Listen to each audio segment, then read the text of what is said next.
Valyrian was the last living creature to have seen old Valyria before the Doom. Its greatness and its flaws. When you look at the dragons, what do you see? What? You haven't spoken a word to me since Mother's funeral. And now you've seen your King's Guard down... Answer me. It's important. What do you see?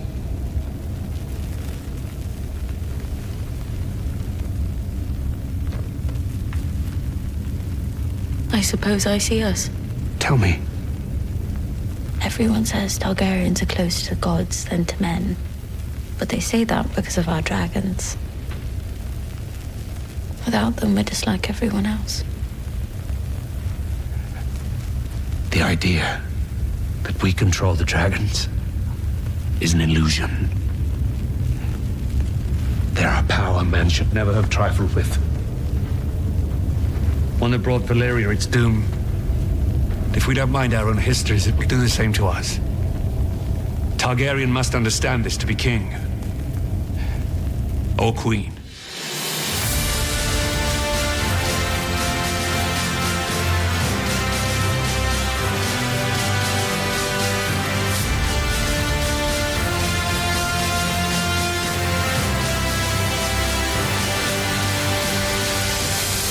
Welcome to the Unreal Hour. Hi there, and welcome to our show. I'm Fiona. And I'm Emma. So we're going to cover episodes 9 and 10, The Green Council and The Black Queen. The Green Council was directed by Claire Kilner and written by Sarah Hess. And The Black Queen was directed by Greg Yaitanes, who directed episode 3. Oh, cool. There was a slight change to the credits for this episode. Shall we look into that? So in episode 9, The Green Council, we go back to Viserys' side of the family tree so that the opening can reflect the king's long-awaited death. Well, that's sad. It sounds like everybody was like, waiting for a bad wording. After watching Viserys' cog fill with blood, we follow a stream to Alicent and her 3 children. Or is it 4? In a blink and you'll miss it moment, a small cog appears just below Alicent's, indicating that the show has not forgotten completely about Daeron Targaryen, the 4th child of Alicent and Viserys, currently expected to be in Old Town. While Aemond is represented by a blue stone, his sister Helaena has a spider for a sigil, and Aegon's cog seems to feature a bound and naked woman. Not a shock. Yeah, that sounds like him.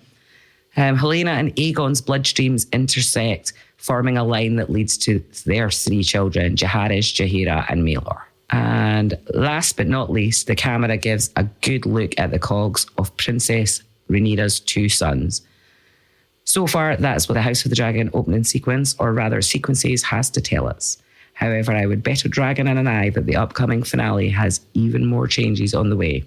Well, I can tell you it doesn't. It's exactly the same. Okay.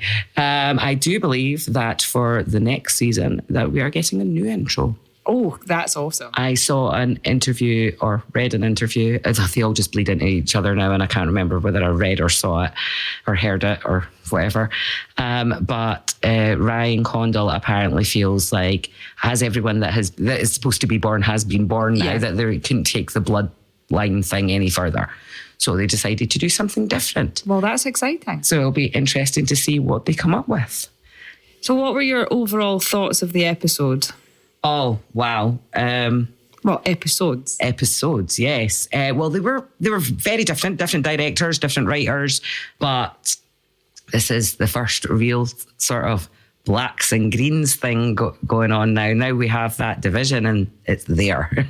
Yeah. I don't think we'll see much of the intermingling from now on. But it's quite cool to see the 2 sides of the same coin. Oh, absolutely, yes. And both reactions to the death of Viserys. Yeah. But, not to jump right ahead to the end of episode 10, but what went down in that episode really made me think back to Viserys in the first episode, I think it was. And when he's given Rhaenyra the speech about, about making her heir, basically. And he says something along the lines of that the idea that we control the dragons is an illusion. Yeah. And what happens in this episode really made me think back to that. Well, yeah, it compounds that, doesn't it? Oh, it absolutely does. This is that speech that Viserys makes right there. He was foretelling this moment almost. Yeah. And so, yeah, I definitely thought right back to the beginning, and it just drives it home. It absolutely drives it home. So, yeah, what did you think overall? Episode 9, thought the episode was cool. Best part was the end, obviously. The dragon parts are always the best parts. Definitely. Episode 10, I think I enjoyed more. I cried. I never cry. I did cry. Oh, wow. I know. Yeah, wow. So much dragon action in episode 10. Oh, yeah. Yeah, definitely. We've got a great dragon section ahead. Yeah. I can't wait. But before we get there, we got a few other things to get through. So we have some new characters to discuss. Yep. In episode 9, we had the infamous Septon Eustace. Yay! Yay! You know, this is the guy who we get all the information from in the books. And we finally get to see him. We finally do. Though he was just being anointy, speechy guy. Yeah. There was nothing of who he is in that. You know, you got nothing of his personality or anything Sometimes like that. It's just nice to put a face to the name. It is. That is what I loved about it. Yeah. It's like, finally, Septon Eustace, he's like mentioned in every other paragraph in the book during this timeline, bearing in mind that the book covers about 150 years or something like that. So, yeah. But he's like mentioned in every other paragraph. So it's great to finally put a face to him. I wonder if he'll have a larger part to play next season. Maybe. Maybe indeed. So he is played by Simon Chandler. And for episode 10, we had Sir Laurent, who was Rhaenyra's sworn sword, it would appear, of the King's Guard that was there at Dragonstone with her. We also had Sir Stephen Darklin. He was played by Anthony Flanagan. And Lord Bartimus Celtigar, who was played by Nicholas Jones. This is the Valyrian family, the other Valyrian family that we never see. Finally, they have made their way to front stage. Absolutely. He doesn't look very Valyrian. I mean, he's got white hair, but he just looks like he's got old man white hair. Yeah. Yeah, so maybe they're not blondes. But you would think so, with them being Valyrians and all that. But yeah, so we finally got to see Celtigars, and we finally got to see Septon Eustace. So those are our new additions to the cast for the end of the season. I'm sure we will see more of them. So that, I suppose, brings us to major plot lines. And there was so much to talk about. First thing is reactions to finding out Viserys is gone. So you see the opening scenes, and you've got this little boy making his way through the castle down to whisper in Talia's ear. You know, actually, the opening scene was lovely. It was full of drama. It was. The music, the empty throne room, the empty council seats. Everything was all dark and moody. And yeah, you're right, that little boy making his way down the steps to go and tell Talia what's happened. Absolutely. And then Alicent's sitting in tears. Yeah. Absolute floods of tears. That was her initial reaction. And not for the only time in the episode. There's also another scene later on over his body. Yeah. Where she was crying real tears. Yeah, she was sobbing. She was having a moment. Yeah. So Otto's reaction was, who knows? What a shock. Sneaky. And then she says that Viserys wished for Aegon to be king. And did you see his face change? Yeah. It was like, oh, now I'm interested. Okay. Looks like we're going to get no opposition from you to my plan now. Slimy cunt. The council's reaction is just silence. The room just felt absolutely silent. Which brings us to the plot. So Otto says to the room, he left us a gift, though. To which Tylan drops the bomb. He's like, well, I assume that we'll have... No, so I actually wrote this one down. Then we may proceed now with the full assurance of his blessing on our long-laid plans. And it's Alicent. You just see the wheels actually turning, and her like, wait a minute, what's going on here? Also, Westerling. Westerling is like... he's having the same moment as Alicent. What the fuck? Are you serious? Yeah. So you've got Alicent's shock, and the first one to, like, I mean, Alicent's like, I understand that you've been plotting this behind my back. But then it's Beesbury. I can't believe Beesbury woke up. I know. He's not waffling shit anymore. He's like, he was whoa, on guys. point. Yeah. He was like, no, I will not fucking have this. This is absolute treason. And then he goes as far as to start accusing them of murder. It was like, whoa, Beesbury, calm down. But yeah, I mean, that was a horrible way to go, wasn't it? It wasn't. It was dead annoying that the one time the old guy wakes up, he gets his head bashed in. He was the only objection in the room. Oh. Well, the only... Yeah, I mean, Westerling objected, obviously, but his reaction was just to walk away. Do you think that Kristen Cole knew about this? Or do you think it was just him reacting in the moment? I think he was just reacting in the moment. It's that temper of his again. Yeah. It's like back to that previous episode when Alicent had the dagger at Rhaenyra. And as soon as it all kicked off, Westerling was like, Christian, no. Yeah. He knew that he has to watch him. He has got a violent temper. He's already had a couple of outbursts. And you just going to keep your eye on him. And big Plotto's sitting there rubbing his hands together. Brilliant. Cole's kicked off again. That's Beesbury silenced. Absolutely. Lovely. So at this moment, it's Harold Westerling. I wrote, fucking go, Harold. Right? And he's like, hand over your cloak. Yeah. And I just love that. But obviously, Alicent sort of steps in and calms that situation down. But I love that he was just like, nope, you have overstepped this time. Yeah. I've had my eye on you for ages, mate. And I've been waiting for you to put another foot wrong. This was it. And then he got totally shot down, which was a shame. And I wrote, Kristen is whipped. Right? It was just the way Alicent's like, right, stand down, Kristen. And he's like, immediately. There was no offence. No offence. Yeah, absolutely. So at this point, the Maester suggests dealing with Beesbury's body. And this is where I've taken the first clip and I've called it Otto use line because he's like, no, the door remains shut until we conclude our business. Let's play that clip. Storm's End is of concern.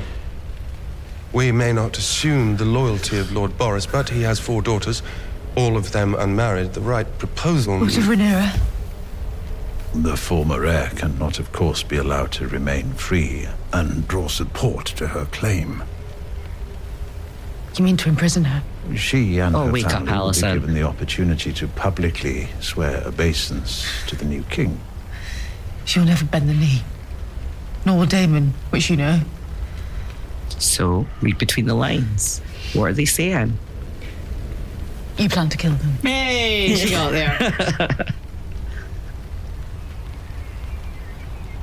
And all here accede to this. Your father is correct, Your Grace. A living challenger invites battle and bloodshed. It is unsavory, yes. But a sacrifice we must make to secure Aegon's succession. And then there is Daemon to consider. The king wouldn't wish for any But the unsavory... king did not wish for the murder of his daughter.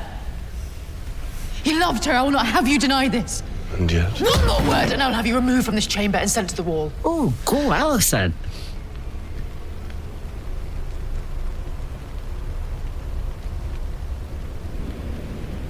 Love that awkward silence. Oh, I know. What do you suggest, Your Grace? Time is of the essence. Oh, I hate him. Oh, no. She's got nothing. She's got nothing. She's on the spot. Totally. Lord Commander Westerling, take your knights to Dragonstone. Be quick and be clean. Bolt. Aye, bolt your Raj. And that's the cloak coming off. Ram it.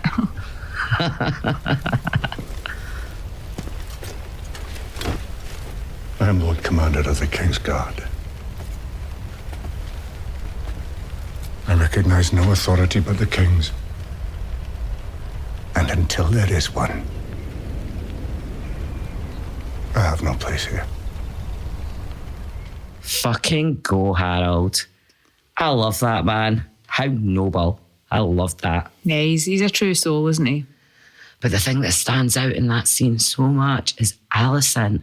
You know, watching this the first time round, I came out of it thinking, what a bitch, and all the rest of it. But having really, really analysed it, really picked it apart, in particular, this episode and that little moment that Alicent and Rhaenyra had at the end of the dinner in the last episode, I've seen it completely differently this time around. This time, this episode, everything Alicent does is to save Rhaenyra's life. Yeah, she's trying her best. Yeah. And what she's doing as far as usurping the throne is concerned, she truly believes that that's what Viserys wanted. Yes. I mean, I don't see it myself. I heard the same thing, Alicent, and I didn't hear what you heard. But that's probably because I know about the conversation with Rhaenyra. She doesn't know what the backstory is with that conversation or series of conversations with Rhaenyra. Exactly. But we do as viewers. And so she really believes that she's doing the right thing and she's doing what Viserys wanted. After all, he was mumbling in these last days about putting things right. Yeah. So I absolutely view it in a completely different light during this rewatch. I'm going into season 2 with a completely different viewpoint than I would have been had we not done this podcast. Yeah.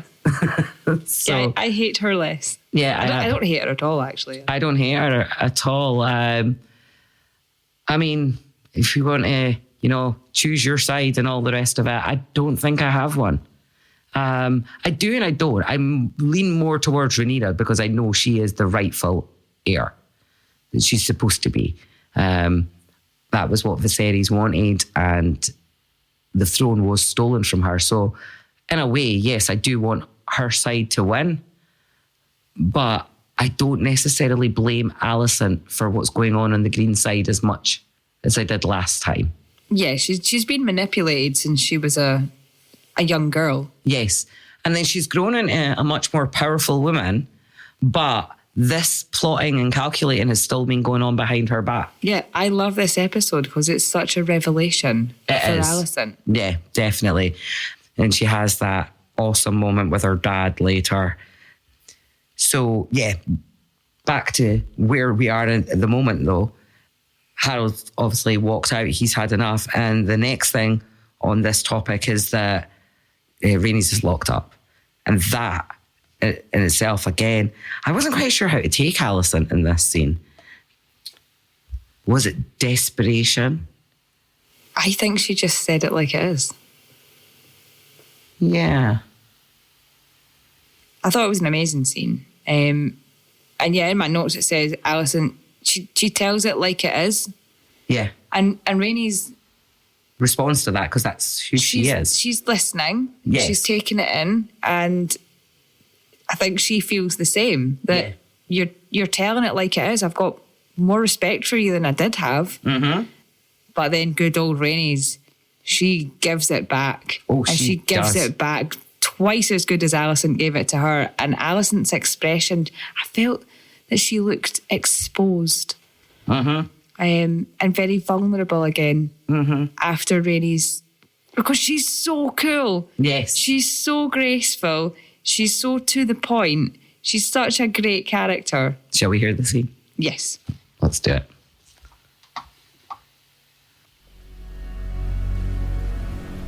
I will do you the considerable courtesy of assuming there is a good reason for the outrage of my treatment here this morning. My sincerest regrets for the lack of ceremony. The king.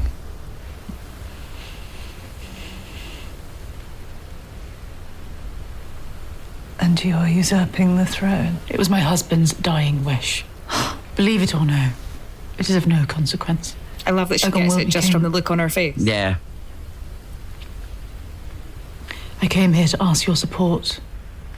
Well, I must credit you for your boldness. House Valyrian has long allied itself with the Princess Rhaenyra, and what has it gained you? Your daughter dead, alone in Pentos. That wasn't Your son Rhaenyra's fault. cuckolded. No. Rhaenyra's heirs are none of yours. It is your husband who grasps so heedlessly for the throne. And even he has abandoned you. Gone these 6 long years to fight a desperate battle, returning grievously, if not mortally wounded, leaving the Lady of Driftmark to chart her course alone. I love this. Yes. The word of my house is not fickle. Boom. There you go. No, but, dear cousin, I'm not your cousin. you, I know, I thought that too. any soul alive, understand what I say now. She's married to her cousin, though. Rhaenys, I loved my husband, but I will speak the truth we both know. You should have been queen. Oh, you are sick. Yeah. I little thought to hear those words from you. The Iron Throne was yours by blood and by temperament. Viserys would have lived his days a country lord, content to hunt and She's study right, his though. She is right. Here we are. We do not rule, but we may guide the men that do. Gently, away from violence and sure destruction, and instead toward peace. It's in the name of peace that you've imprisoned me. And what of my dragon? If we are overmatched, Rhaenyra will be tempted That to was strike really us, and war emotional will there. What, my ensue. dragon? Without your dragon, she may be persuaded to negotiate. Alicent hasn't imprisoned her. No. If it's Driftmark you want, you shall have it. For you and your granddaughters to pass on as you see fit. That part's desperate. Yes. Very. You're wiser than I believed you to be. Go on, Rhaenys. Mm-hmm. Alicent Hightower. A true queen counts the cost to her people. And yet you toil still in service to men. Your father, your husband, your son. You desire not to be free, but to make a window in the wall of your prison. Have you never imagined yourself on the Iron Throne? No, I don't think she has. I don't think she has either. She is still a nice girl and just wants the best for the realm. Not Alicent in the books, I would say. Maybe not so much. But in the show, absolutely, she's a nice girl at heart. But then, is this the real Alicent? Is this what they're now trying to tell us? It's that whole thing about one person's account versus another person's account versus the truth. And the way the realm saw Alicent is reaching for power, but that's the way the realm sees Alicent in the TV version as well. But we see a different side of her as the audience. Yeah. So, yeah, I often wonder if this is like the way George always wanted it, or if this is the way they've adapted it for TV. Whichever way, it's really cool. It is very cool. I think this is better. This shows so much more layers. Yeah. Than just evil power grabbing bitch. Someone who isn't evil. She's just doing what she thinks is best. She's been a victim of circumstance. Absolutely. Definitely. That is so true. So the next scene along the lines of the plot is bend the knee or die. That was an intense scene. It really was. Absolutely. For me, I had a little bit of a Game of Thrones flashback, not to something that so much happened in Game of Thrones, but something that was referenced often in Game of Thrones, which was Ned Stark's father and brother going to the throne room to bend the knee. Yeah. And both being killed by, I think it was wildfire. Were they not burned by wildfire? Yeah, I think so. I was getting all sorts of Game of Thrones vibes from this scene, but it was very intense. I love that we had Lord Merryweather, who was played by Paul Clayton. he was just like, no, absolutely not. I swore an oath to the princess. And then we had Lady Fell, Miriam Lucia. House Fell stands with the princess, or keeps their oath to the princess. Yeah, I think was her words. Absolutely brilliant. Of course, we have Caswell there having a complete wobble. He was shitting himself, really. And quite rightly so. Yeah, but like, I mean, he ends up making a run for it, gets busted, and later on we see him hanging from an archway. And it made me wonder, what happened to Lady Fell and Lord Merryweather? They were arrested, but what happened to them afterwards? Whereas Caswell, who did the sneaky, bent the knee and then tried to make a runner, he was executed. And wouldn't have been better to just stand your ground? Who knows? Because we don't know what happened to Lady Fell and Lord Merryweather. But they weren't hanging from an archway that we know of. Did you have any other notes on that, See? No. I just wrote that he was an absolute weasel when he turned around and he's like, I've got no love for the princess. Yeah. Look, shady git. What a pussy. Self-preservation. Yeah. I don't know, I've got far too much attitude for self-preservation. I'd get myself killed with my big mouth. I absolutely would. I'm not going to disagree with that. No, because you know me. So, Larys kind of shocked Otto, didn't he? Oh, he's awful. Which one? Both of them. But Larys is kind of trumping Otto in that moment. Or maybe they're equally as slimy. I wrote creepy cunt deal. Slimy characters. Oh, big time. They were just oozing slime all over each other there. Yeah. Yeah, it was. Yeah. So, yeah, that was a wee bit. It's like, oh, well, there's no reason why that shouldn't benefit you. But then what is he doing? He's playing everyone.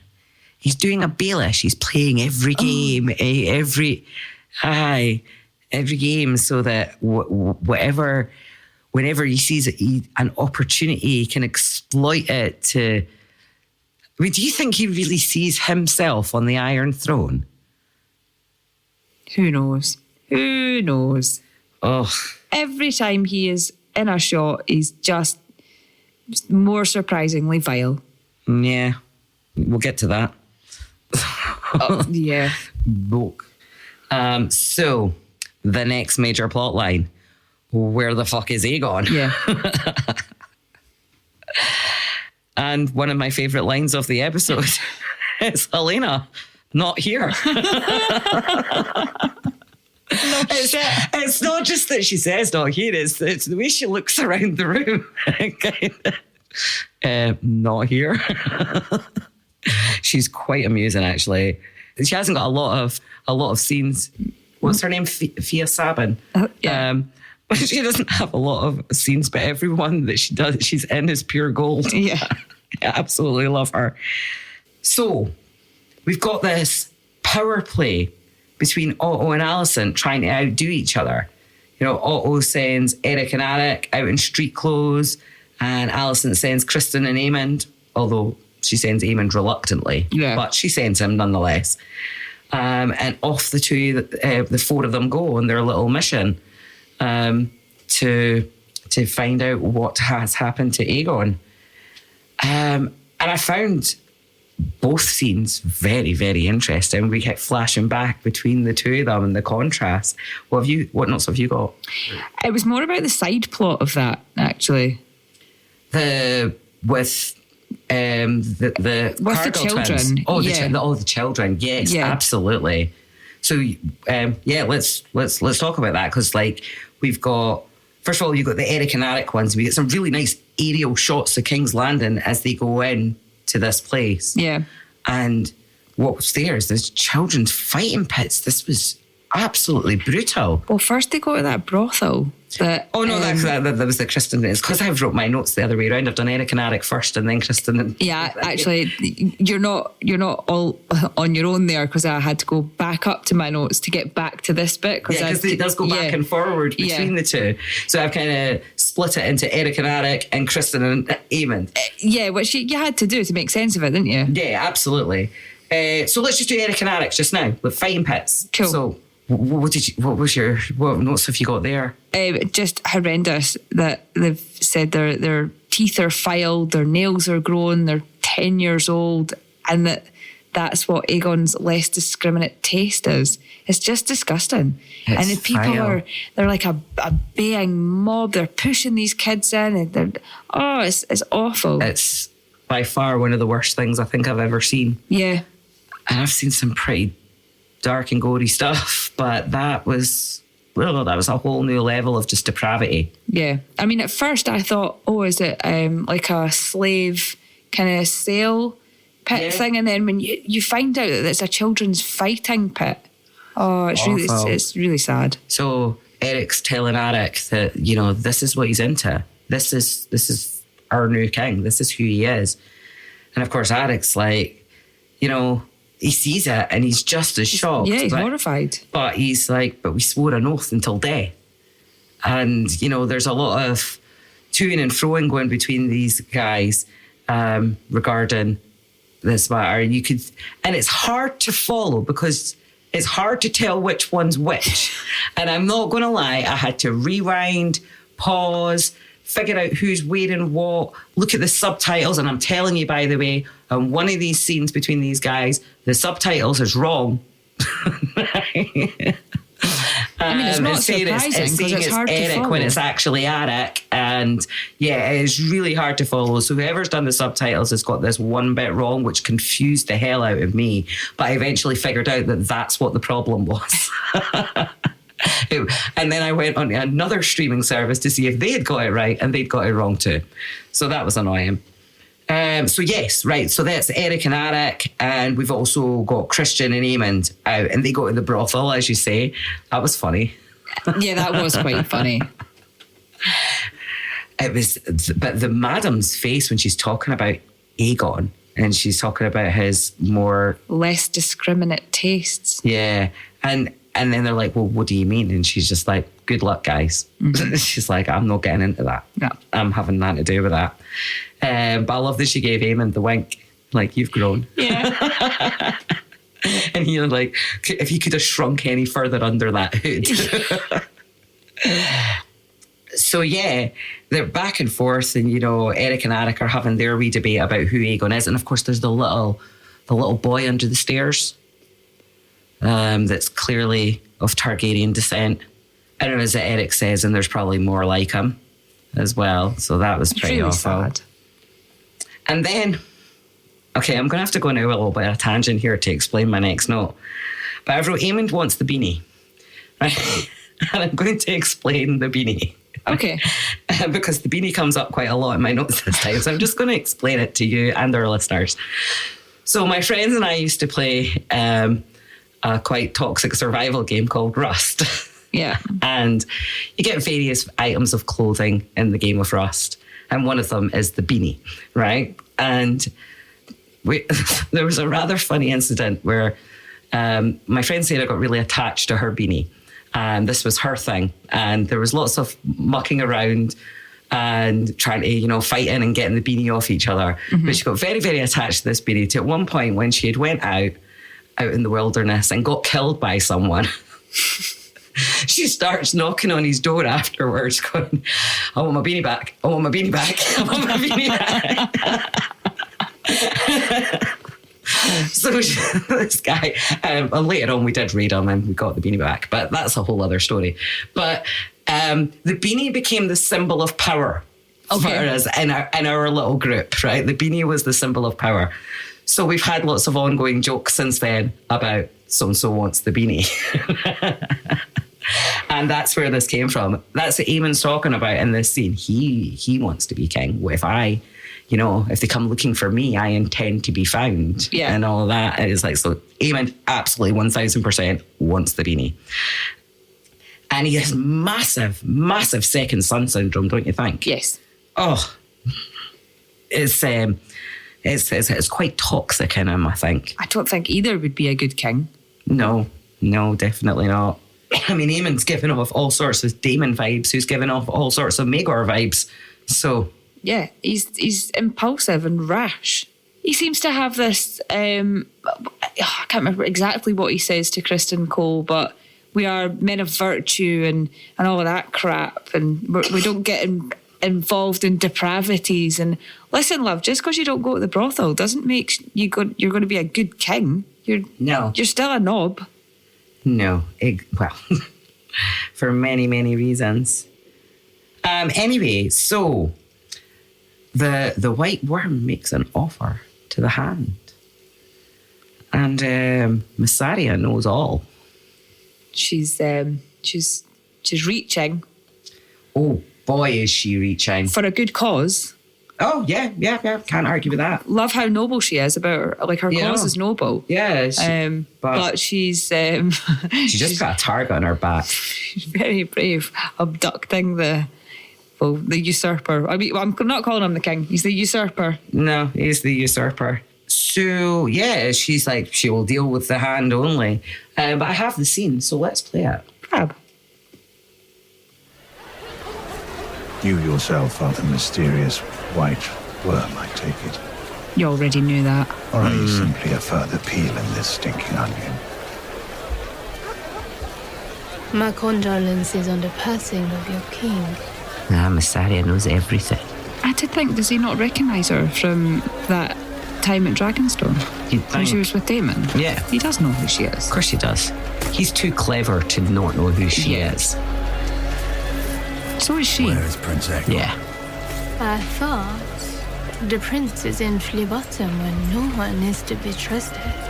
I'd best secrete him somewhere safe, in case they come looking for him. Where's the prince? He is safely tucked away. Literally. Mm-hmm. I want an end to the savage use of children in Flea Bottom. They are forced to fight and worse. You gold cloaks take the bribes given them to look away. An obscenity. Yes. Either tolerated or ignored by the crown. A very noble cause. Yeah. I look into it. Bet you will. My word. What's your word worth? Shite. When your plots ripen and you install your grandson on the throne. Remember, it was me who put him there. I could have killed him as easily as a reaching there. fruit. There is no power but what the people allow you to take. True story. I think she overstepped, though. Yeah. I will remember. She triggered him. Yeah. Yeah, I will remember. Yeah. Yeah. And that is why we see her building on fire. I'm just going to Later disclose right now, I had no idea whose building was on fire. It took me a while to figure it out as well. I wasn't sure the first time either. But yes, that is the conspiracy that Larys and Otto concocted in that awkward, creepy cunt deal scene that we saw earlier. That was Larys's man, the one whose tongue he cut out and sent to Harrenhal and murdered his brother and father. It was the same guy that was walking away from the building. Fantastic arsonist. Oh yeah, he's certainly got that down. Yeah, like that's his only skill. Nah, that's top of his CV. Yeah, so this is Otto. Larys is like, well, there's something I can do for you probably, and Otto's like, actually, well, there was a bitch I was talking to earlier. Yeah, I think we need to deal with that. So that is what's happened there. And it's bad. I feel bad for Mysaria. She worked her way up from nothing. Yeah. And she got herself into a place where she was established. She was making money. She was in charge of herself, which I think was the most important thing to her. And now her livelihood has been burnt down, and clearly the hand wants her dead. Yeah. So who knows what position that'll put her in going forward. Be interested to see how that plays out. Do you have any notes from that clip? Nothing that we haven't already covered. I do think it's interesting how they have developed Myseria's character. Right. She didn't play a massive part in the books. She was just basically, she was just basically Daemon's love interest for a while. Yeah. But it's great that she's had a bigger role in the show. Right, okay. So, yeah, as far as, like I said, I've only read up to Viserys' death in the book because I don't want to spoil season 2 for myself, although I spoiled myself on a couple of things. But we'll get to that when they happen.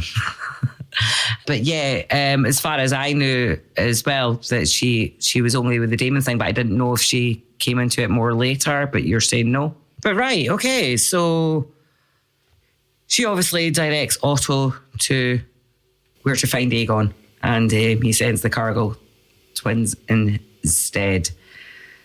And yeah, okay, this is funny. He's just like under a table, and he was asking for Mysaria, wasn't he? Well, yes. I heard him asking for was his mother. I want my mother. He did, didn't he? You little gimp. I want my mom. But yeah, I think he asked for Mysaria too. Like, he knew that she was the reason he was there. I don't know if he was really so much a prisoner as he. I felt like she was hiding him. I think he was more than willing to hide. That's what I mean. He was complicit in the hiding. He wasn't a kidnap victim. No. He was hiding, and he thought she was hiding him. Yeah. Whereas she was really using. He was a hostage. Yeah, he was absolutely a hostage without even realizing it. He was too drunk. Oh, little twat. So yeah. He tries to make a run for it, and only one of the Cargill twins runs after him. And they bump into Criston Cole and Aemond on the outside, and, a little scuffle ensues. And this is where the subtitle thing was wrong, right? Because it was Eric Cargill that left. Yeah. Right? But the subtitle was coming from the one who was fighting, shouting, "Are you going to help me?" And it said, "Sir Eric." Mm-hmm. And I was like, no, that's not right. That's not right, because Eric's the one that leaves. Yeah. So anyway, this fight breaks out with Criston Cole. And did you not get the impression from Criston that he kind of wanted to fight him? Yeah, but I don't think he gave it his best. No, I definitely don't either. But I think it was like this, yeah, right, okay, we've been, I kind of always wanted to know how hard you really are. Yeah. It was that kind of thing. So meanwhile, Aemond and Aegon are having a scuffle, and Aegon doesn't want the beanie. No, he does not. He does not want the beanie. Put me on a ship and sail me far away from here, please. I'm not suited. No, you're not. At least he's self-aware enough to know that. Yeah.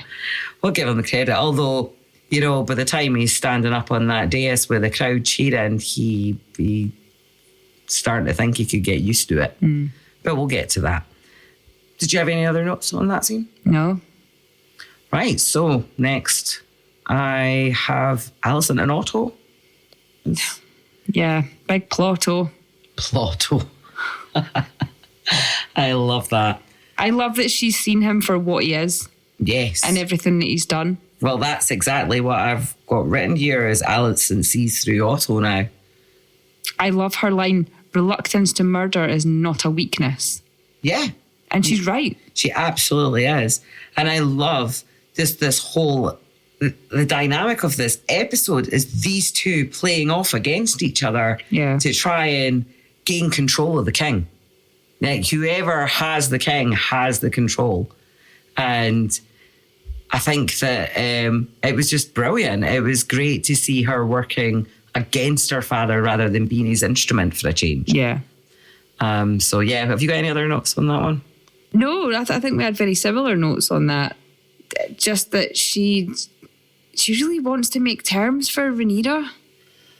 Well, yeah, that's the one other note that I have here, is that in winning that battle against Otto, she saved Rhaenyra's life. Oh, actually, I did have another note on this. What was it? At the bottom.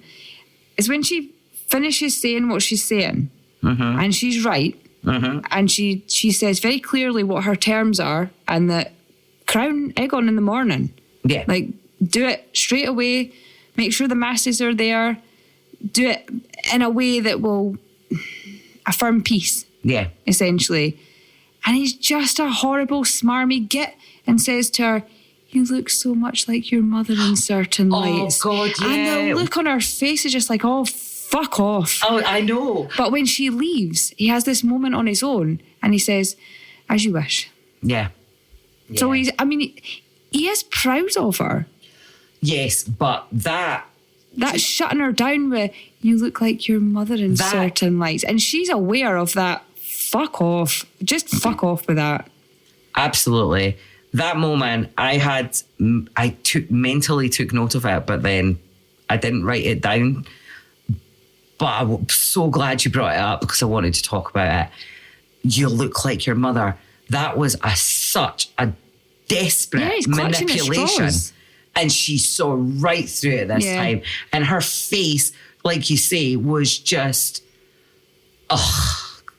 don't even fucking play me. Yeah. Yeah. She was just like, no, I'm not falling for this shit anymore. Like, and good for her. Yeah. Like, I really liked her in this moment. I really liked that she not only saw through him, she was willing to just go, you're not even good at this anymore, by the way. Oh, I wish you'd done this in the next scene.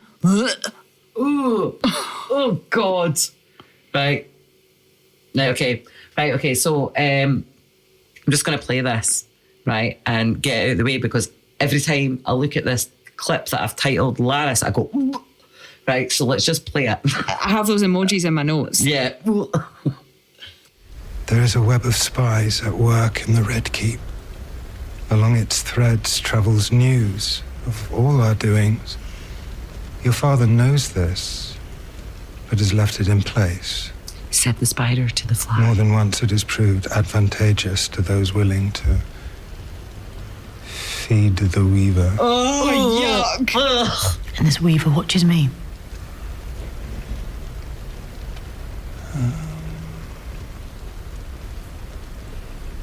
At this moment, she's using her feet as payment for his information. I know. Yuck. Oh, it's so gross. And she gets her feet out a bit more. She puts her feet up and then she takes her fucking socks off. I know. It's first out of the shoes, then it's like... One of the little spiders is your lady in waiting. Yuck. This was after she took her socks off. Yeah. There are more like her. Because he wouldn't talk until she did.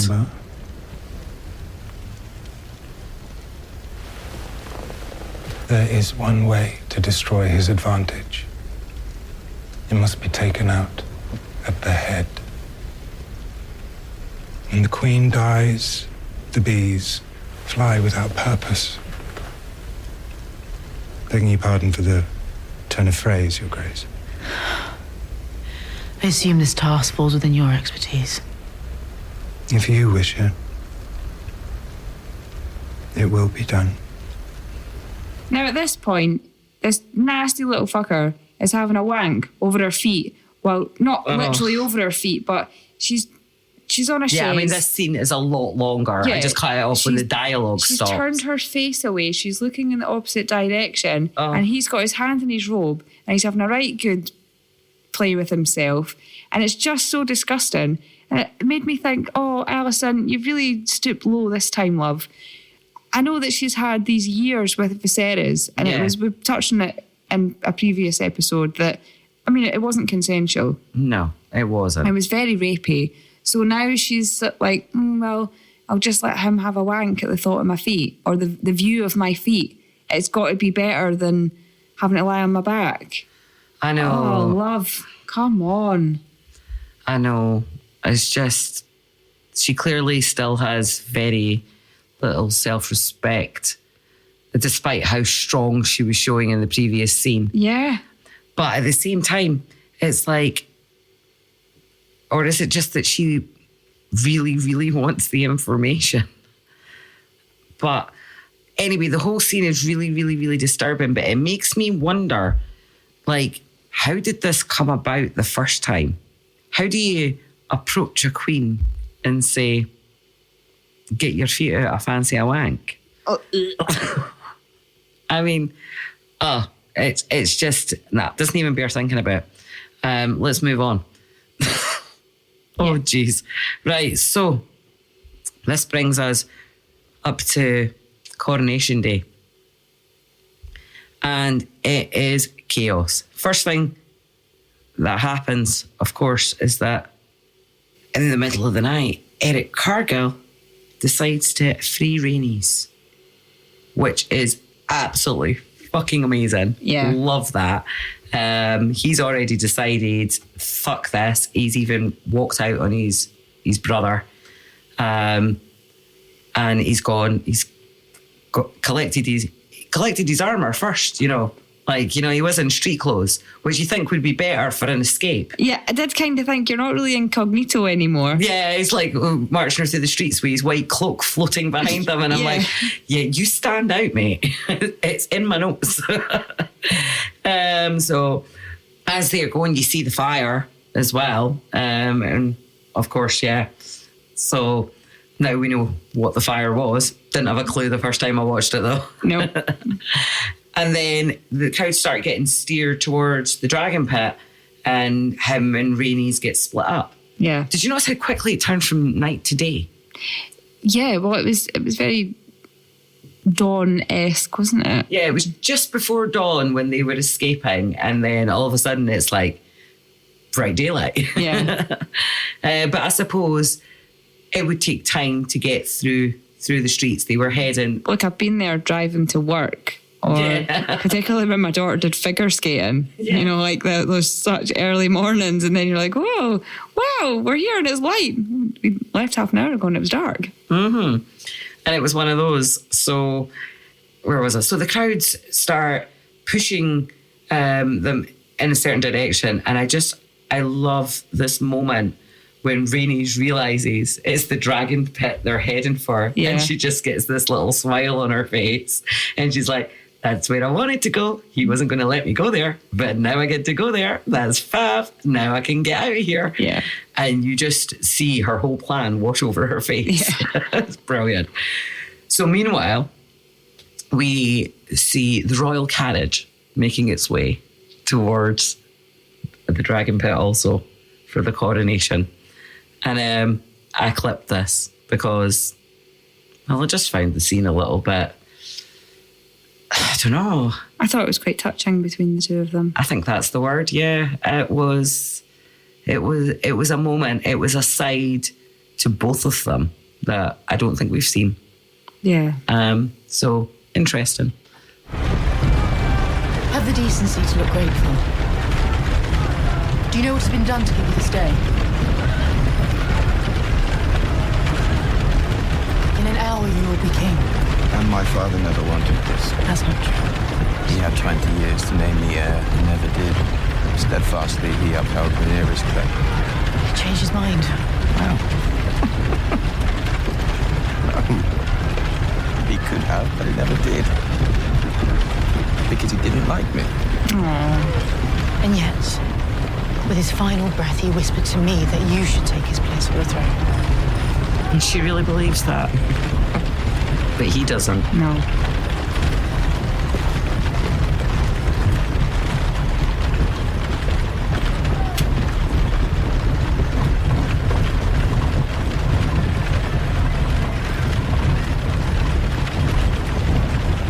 Do not toy with me, Mother. I speak the truth.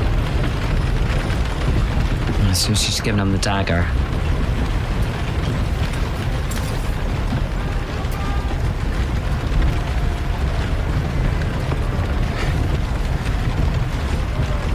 Listen to me, Aegon.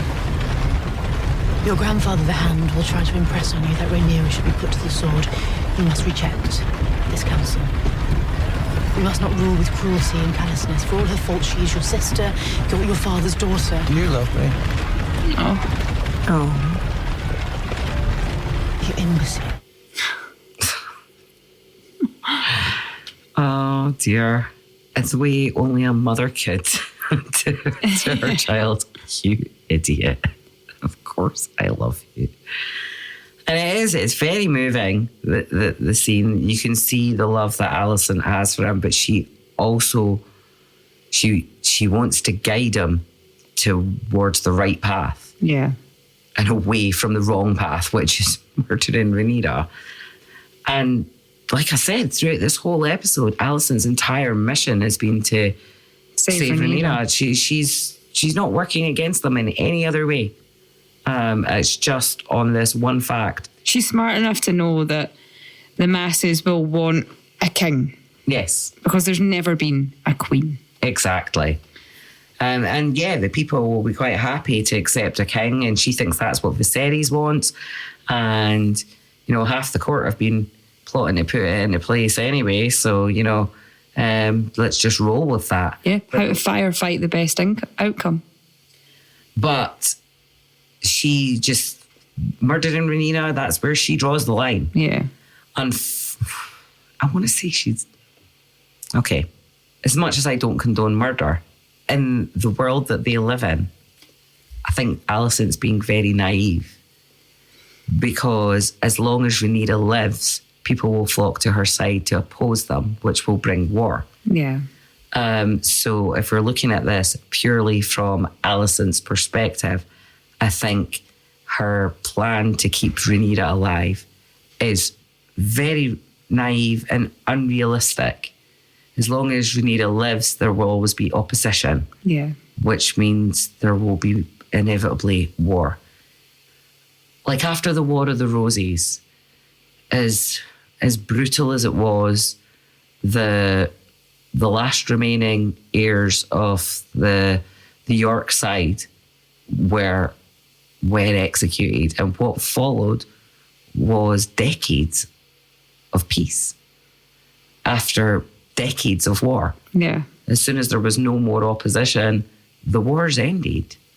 And unfortunately, that's what it requires in order for there to be peace. So it's naive of Alicent, as heartfelt and endearing as it is. It's, in this instance, in trying to do good, she's actually making it worse. Not that I want Rhaenyra to die. Absolutely not. No. You're sounding very Camp Otto. I'm not. I'm just a realist. Mm-hmm. I think Otto feels the same. Yes, he does. He does, and that is what Otto's trying to say, but that's because he's a power-hungry git, not a realist. Maybe both. Maybe both. Yeah, well, I can't argue with what he's saying is the reality, even if it's not a good reality. So, where were we? They're pushing towards the dragon pit. Rhaenys is lost. Eric, Alicent is calling Aegon an imbecile. And then we get to the dragon pit. And wow, how amazing does this look? Yeah, it's awesome. It is so big and imposing. And while we've seen it in, you know, those aerial shots with Rhaenyra and Syrax flying in over the cities, this is it from ground level looking up at it. Yeah. And it's wow. It is so big outside, and then you get inside and you're like, oh my God.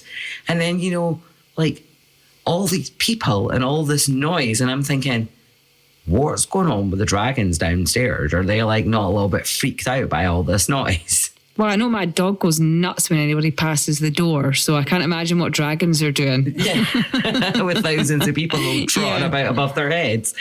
No wonder Mellie's was pissed when she came out. Anyway, so, you know, they're up on that dais, and Otto's really selling it, isn't he? I thought he was a bit weak. Yeah, it could have been better, but, you know. I thought, my notes say, Otto declares the king's death was shite. Because like we've said, we're used to Harold Westerling. Yes. And he is absolutely awesome. Yeah. And then Otto's just he's a bit weak, isn't he? He is, absolutely. His announcing of the king's death was weak. Christian Cole's wee speech as he gave him the crown and everything was a bit weak. Septon Eustace giving the titles and stuff was all a bit weak. They all need to go to the Harold Westerling or Graham McTavish school of title reading. Yes, they do. Absolutely. They need some schooling. Honestly, Graham leaves and it all goes to shit. What I did think was really cool was the sword display when Aegon comes in. So they've got the swords crossed and he comes through and they drop as he goes through each one. The music was amazing. Do this, like, synchronized sword thing. And I was like, oh, I'm doing hand actions just for, she's waving her arms about here. It was actually really cool. I really liked that scene. No, I loved it. It was brilliant. But did you see Otto's face as the trumpets went off just before that? No, I didn't. So just before this Aegon walks through the swords, there's like some trumpet blare to announce him arriving. And it goes up and there's just this face on Otto and it's just like, this is the moment I've been waiting for my whole life. And he's like almost nodding. Yes, that was it. I fucking win.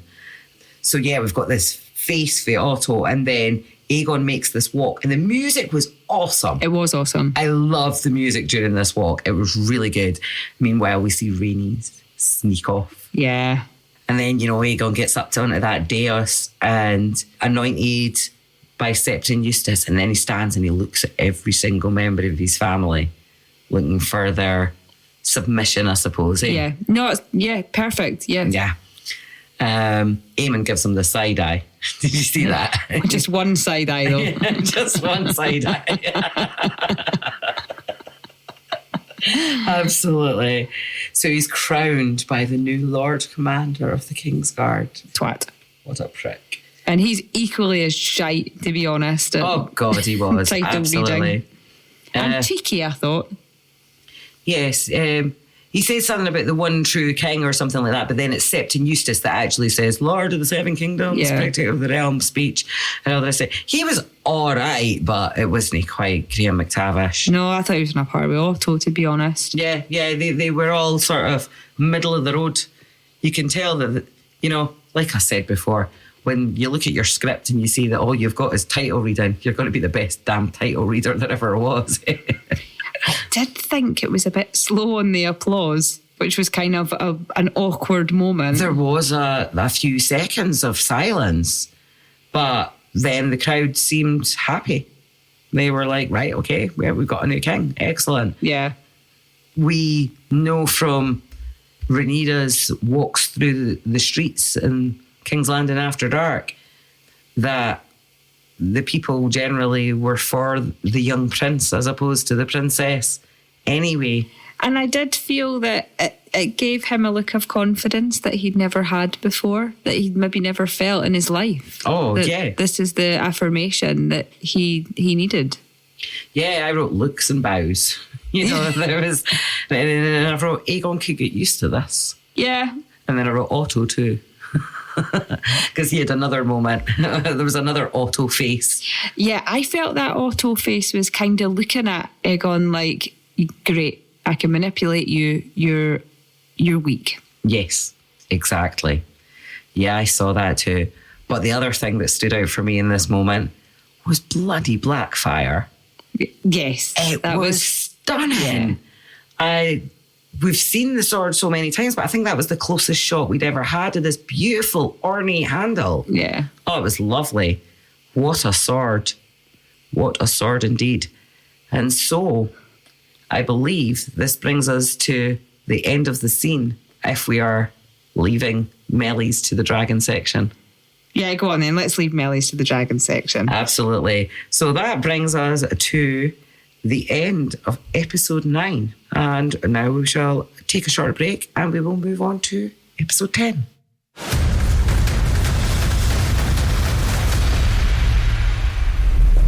The Princess Rhaenys Targaryen. Thank you, Sir Laurent. Princess Rhaenys, might we hope for news of Lord Corlys's recovery? Viserys is dead. Wow. That was blunt. I grieve this loss with you, Rhaenyra. My cousin, your father. possessed a kind heart.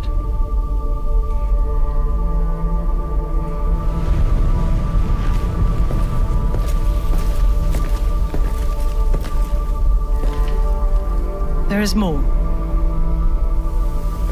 Aegon has been crowned as his successor.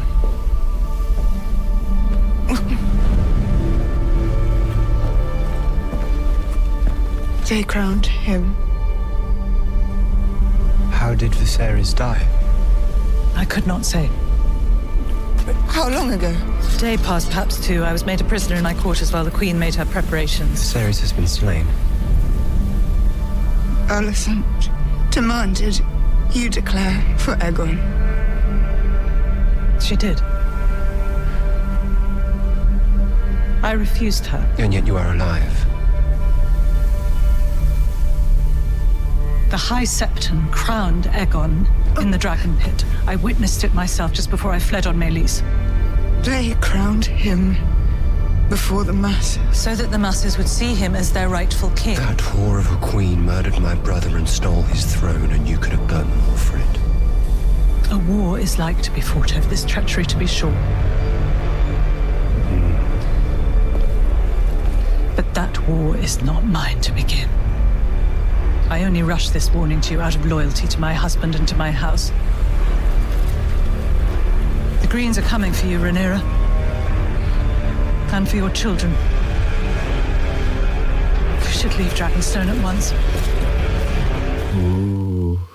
So they've come into this thinking that Rhaenys has come to give them news of Corlys after Rhaenyra and Viserys have had this conversation about being the Lord of Driftmark.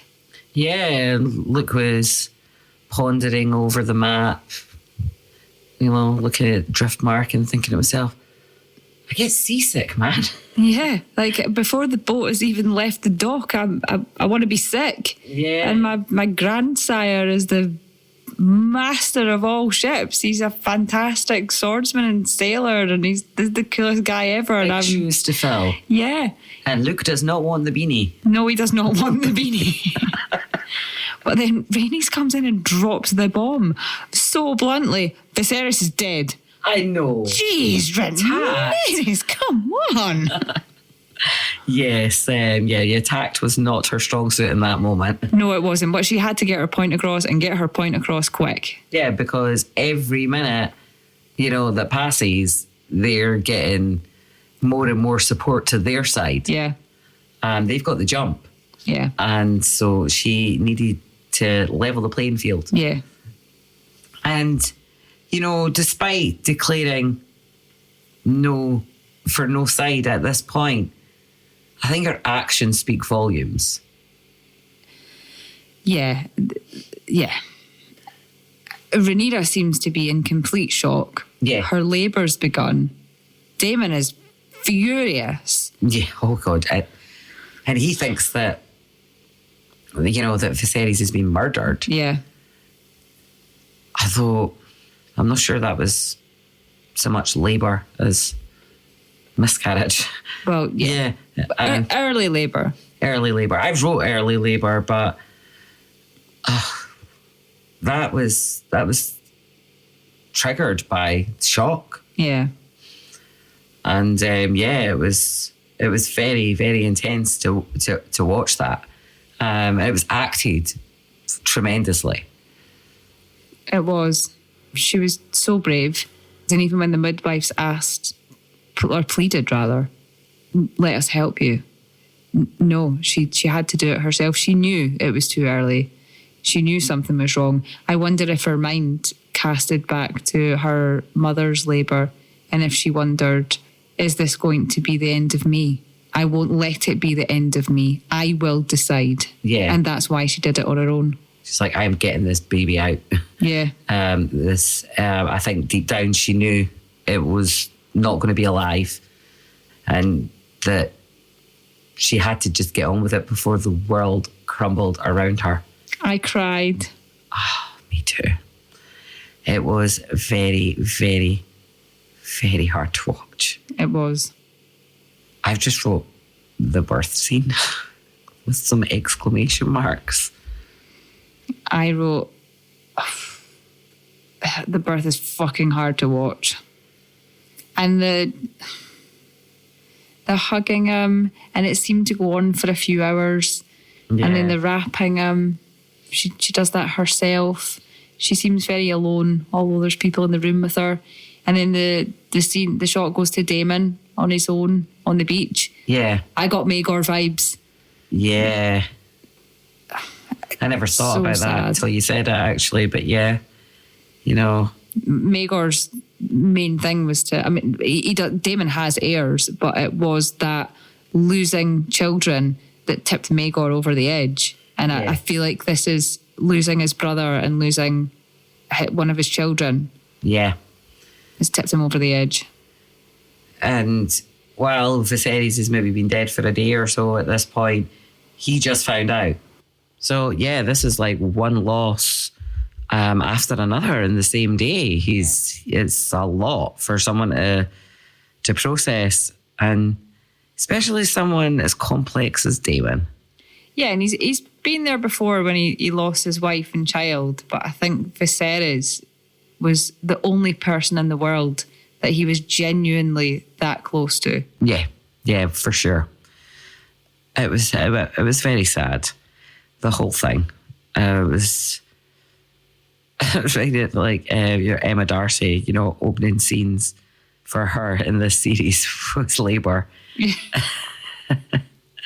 And then again, this really intense labour. And again, it's the contrast between one labour to the other, where one was quite, healthy, normal labour with no complications. But the pain that she was going through was clearly on another level, just like it was with Lena. Yeah. And that was very apparent in the way that the scene was portrayed. Yeah. It was clear that something was wrong. This wasn't just normal labour pains. Something was wrong here. So, yeah, it was very, very hard to watch. At the funeral, we get the beginning of... how Daemon has smirked all the way through? Yeah. Well, this is the first time that Rhaenys takes over Daemon's mantle of smirk. Yeah. And there's a moment at the funeral where she looks at them, and I felt she had a look of, now you understand my pain, because I lost my son because of you. I lost my daughter because of you, and now you've lost a child, and now you understand my pain. You think? Yeah. Watch it back and watch her face. Okay, I will. Right.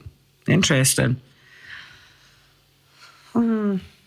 So while this dreadful birth scene's going on, we have Daemon's War Council. Yeah. He's up for a fight, isn't he? Well, yeah. So first of all, he's talking about, we don't have enough people to launch any attack what he says is we don't have enough people to surround the island, but we could certainly make it look like we're more reinforced than we are. Yeah. So all about keeping up appearances. He's like, conscript the dragon keepers. Mm-hmm. They can fight. And then he's talking about flying a river run, and he's got all these plans, and then Jace comes in and shuts him down. And I mean, while Rhaenyra's given birth, she's so spectacular. Although she's going through all of this, she sends for her boys, and she fills her boys in on what's going on whilst she's having this horrible labour, and says, basically, nobody makes any decisions until I'm done. Yeah. Until I'm back, that's it. Well, that's right. Avro, can we all just slow down till I have this baby? Yeah. There's nothing I can do about it. I can't put that on hold. So you're all going to have to just wait for me. Yeah. So yeah, I love that, the way Jace comes in and he tries to shut Daemon down. He's very brave. He's very brave. He's very firm. He's very authoritative. You'll do no such thing. And, he comes in meaning it. Yeah. He means it. But Daemon's hard to tame. And so, yeah.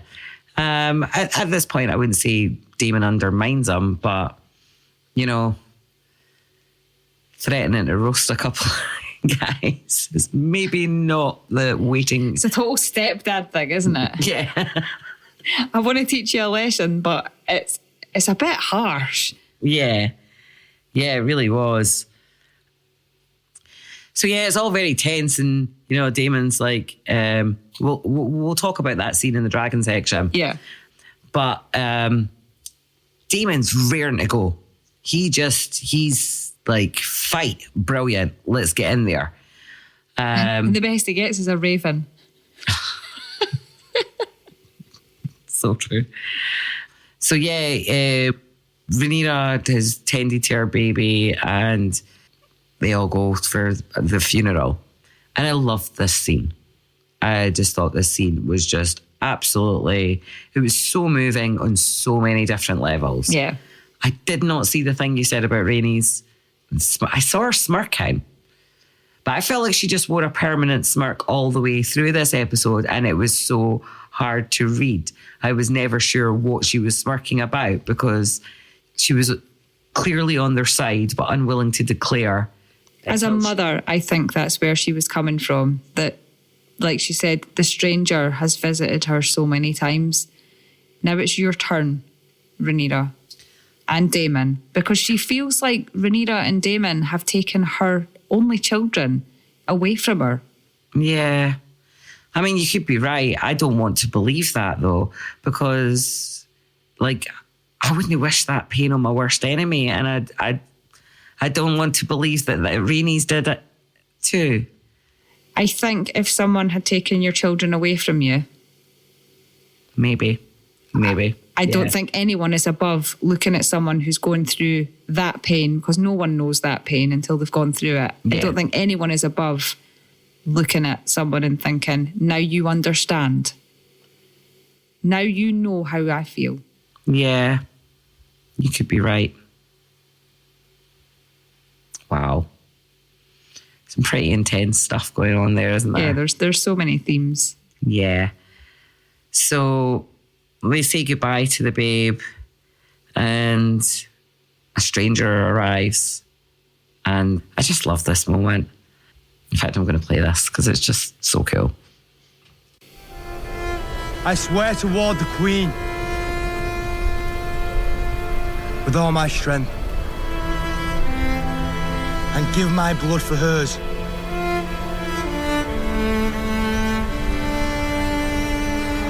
I shall take no wife,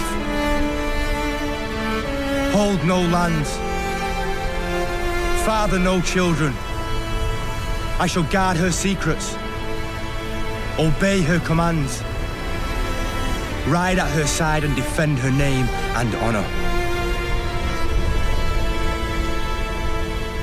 Yeah, I love that. It's just such a great moment. I love this, the look on their faces when he hands over the crown. Yeah.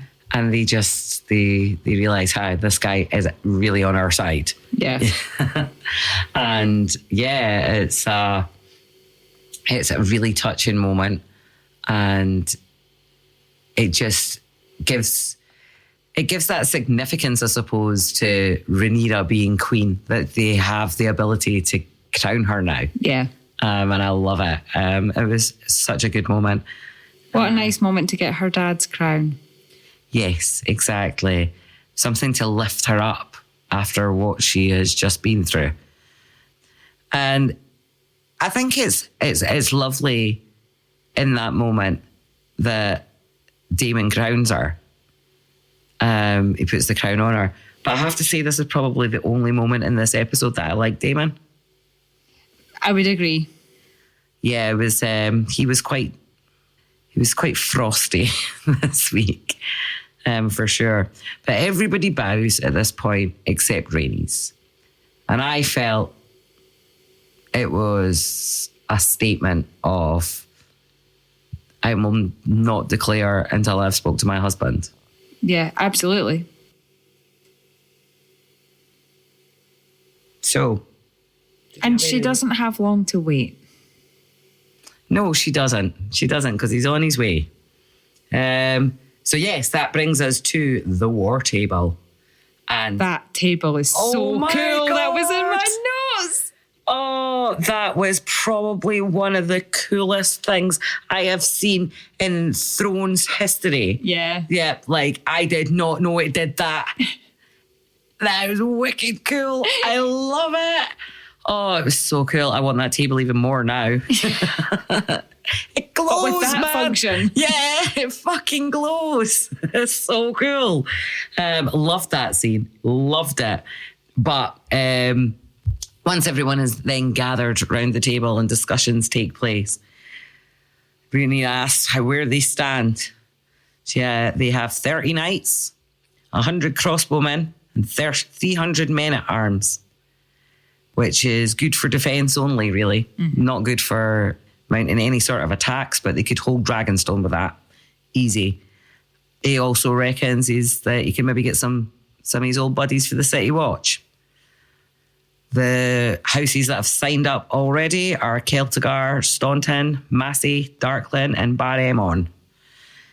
Not signed up yet, but hopeful are Arryn, Tully, and Starks, and therefore the North. Mm-hmm. And also Boros Baratheon. Oh, and Lord Grover as well. They are not signed up yet, but they are hopeful that they will have them to their side. And of course, that is a big question mark over Valyrian at the moment. Yeah, and Rhaenys is still on the fence, isn't she? She is.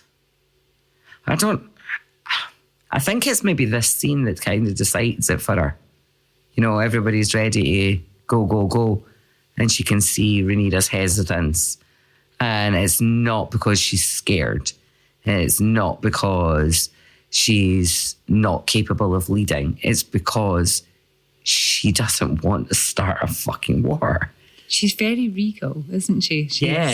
She's a good queen. She comes across as a good queen. She certainly does.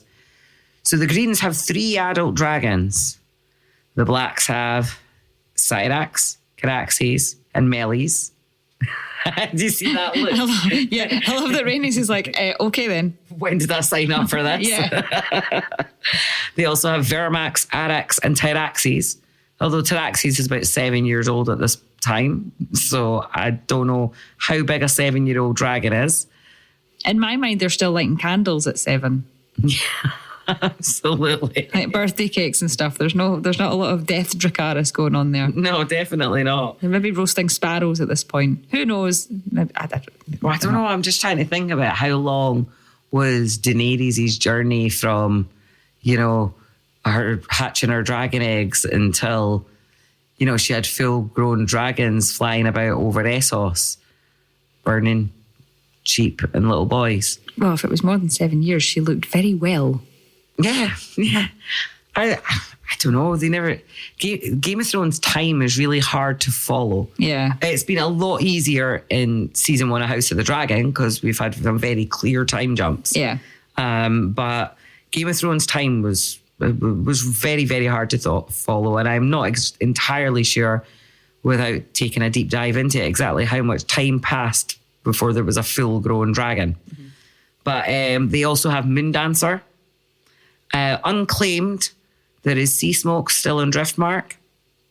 Vermithor and Silverwing rest in the Dragonmont at Dragonstone.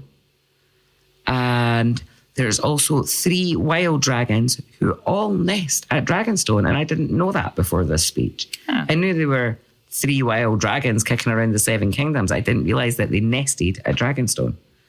So interesting. So Daemon calls it at 13-4. And I'm trying to figure out who the 4 dragons are on the green side.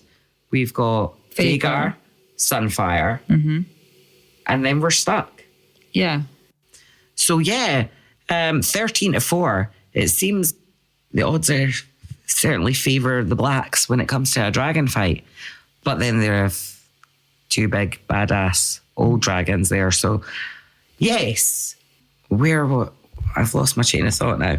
So we've got Daemon going on about all these, we have this and we have that, and I'm going to go here and we're going to get this one and we're going to get that one. And meanwhile, did you see Rhaenyra's face? Yeah. During all of this? She's like, you've decided what now? And you're doing what? You going to let me get a word in? There was a lot of that, a lot of tense looks from Rhaenyra. She certainly feels a little bit threatened by how he's trying to wear the boss pants. He wants the beanie. He wants the beanie. For sure. So yeah, then while all this is going on, somebody comes in with drags Eric Cargill away. He comes back in telling them that they have visitors. A ship is approaching.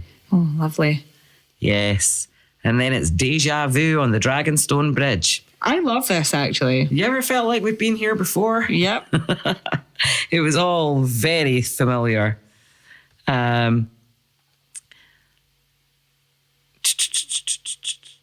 am I saying? Yes. So they walk over and I was like, where is the princess? And Damon says nothing.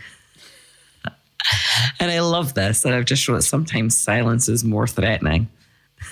Always reminds me of playing like Elder Scrolls games like Skyrim and stuff like that. And when you go with the Dark Brotherhood, you get, whenever you speak to someone, you've got like this option, like 3 different options of things to say. And one of them is just remain silent. And I always choose remain silent to be all dark and mysterious. How very imposing of you. Absolutely. I'm just playing like NPCs. They're not real people. But, got to get my role play on. I'm joking. I don't do role play. So, yeah. And enter the princess. And the queen. Yes, well, exactly. And I love that this is just like straight out of, the previous scene of the Dragonstone Bridge. And, she's off her dragon. She comes from behind them and walks right through them all. And it's just like, yeah, I'm not scared of you. Yeah. I'm not scared of you. And if you even flinch, Cyrax will have you. Yeah. Love it. So, yeah, I've got a clip from this scene. It's good. Let's go for it. Yeah. Princess Rhaenyra. I'm Queen Rhaenyra now. Yes, you are. And you all are traitors to the realm. King Aegon Targaryen, second of his name, in his wisdom and desire for peace, is offering terms. Love Cyrax backchat there. Mm-hmm. Acknowledge Aegon as king and swear obeisance before the Iron Throne. No chance. In exchange, His Grace will confirm your possession of Dragonstone. It will pass to your true-born son, Viserys, upon your death. Viserys will be confirmed as the legitimate heir to Driftmark and all the lands and holdings of House Valyrian. Your sons, by Prince Daemon, will also be given places of high honor at court. Aegon the Younger as the king's squire, Viserys as his cupbearer. Finally, the king in his good grace will pardon any knight or lord who conspired against his ascent. I would rather feed my sons to the dragons than have them carry shields and caps. For your drunken usurper cunt of a king. Aegon Targaryen sits the Iron Throne. Okay, I take it back. I like that line too. Wears the conqueror's crown, wields the conqueror's sword, has the conqueror's name. He was anointed by a septon of the faith before the eyes of thousands. Every symbol of legitimacy belongs to him. Well played, dickhead.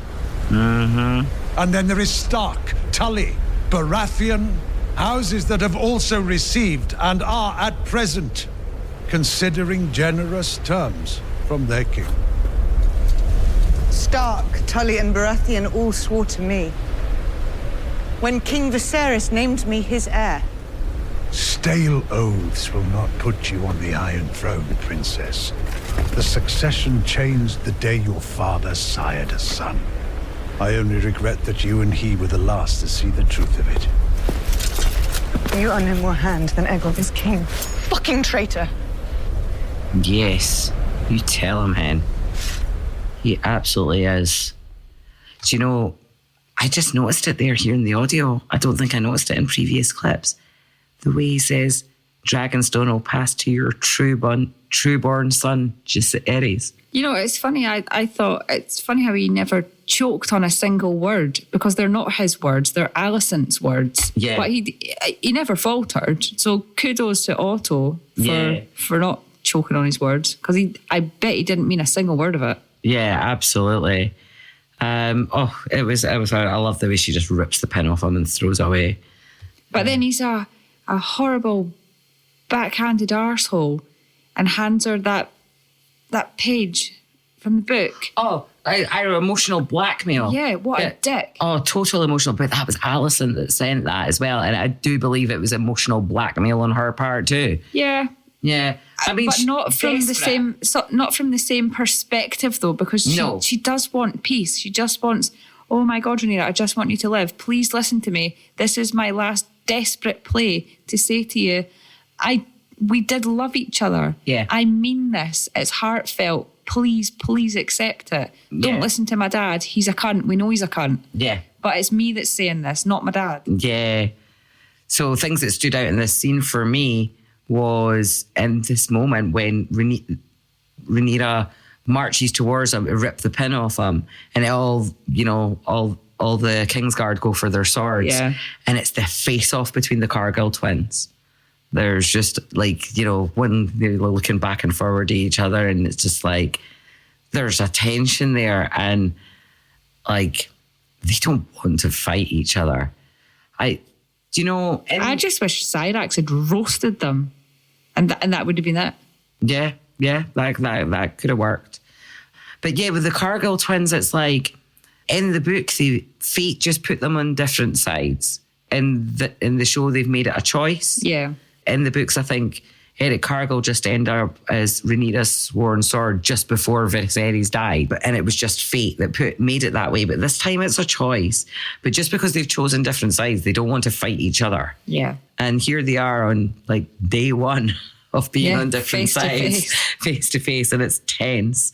It's very tense. But there's all this other stuff going on. So it's just like a couple of looks between them. But it stood out for me mainly because I paid them so much attention just trying to figure out which one was bloody which. So yeah, they've got this line from Daemon, like talking about Alicent, her grace awaits your answer or something. Daemon says she can have her answer now, stuffed in her father's mouth along with his withered cock. Let's end this mummer's farce. And that's a great callback to their previous episode in exactly the same place. Yeah. With Cyrax there, Rhaenyra there. Yeah. They're facing each other off. They're having a similar conversation. Well, a similar heated conversation. Yeah. Everybody's got their hands on their swords and it's all very tense. And I swear Otto used the line mummer's farce in that scene as well. So Daemon's just using his words against him. Yep. Oh, God, yeah. And in fairness, this is maybe 12, 13 years later. Oh, yeah, at least. So well remembered Daemon. Oh, no, more. Is it more? Because there was the 10-year time jump and then there was a 6-year time jump. So this is like nearly 20 years later. Yeah, because I don't think Aegon was born. Or he was just born at this point. He would have been just born, yeah. Yeah. Yeah, absolutely. So yeah, you're talking like somewhere between 16 and 20 years later. I can't remember what I did last week. I know. Well done, Daemon. Absolutely. Having some good scriptwriters helps. So yeah, they're all back at the castle, and everybody's got their blooming ideas and all the rest of it. And Rhaenyra makes that statement about when dragons flew, everything burned. Don't want to rule over ash and bone. And she's so right. Yeah. It's like you're just fucking too trigger happy, you guys. You're just warmongering at this point. You're just posturing, and it's going to result in complete annihilation. Yeah. Absolutely it is. And her father's ruled through such a peaceful time. She wants to carry on that legacy. Yeah. Yeah, definitely. Her father charged her with holding the realm together. Yeah. And Daemon wants to burn the bloody world down. Oh, he does, doesn't he? He's very angry. So we then have this beautiful scene with Rhaenys and Corlys. Absolutely love it. We've got to have her. Do you know, it's just, it always seems to be a Rhaenys and Corlys scene that always makes it as well. Rhaenys herself makes every episode, but if there's a Rhaenys and Corlys moment, it always sneaks in there too. So let's play that clip. I understand we have a new king. A stranger casts a long shadow over this family.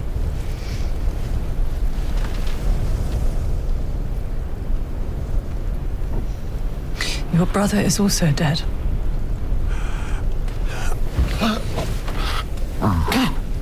In his haste to bury you and claim your seat, he stood before the king and denounced Laenor's sons as illegitimate. She has a fantastic way with like cramming complex situations in a nutshell. Daemon took his head for it.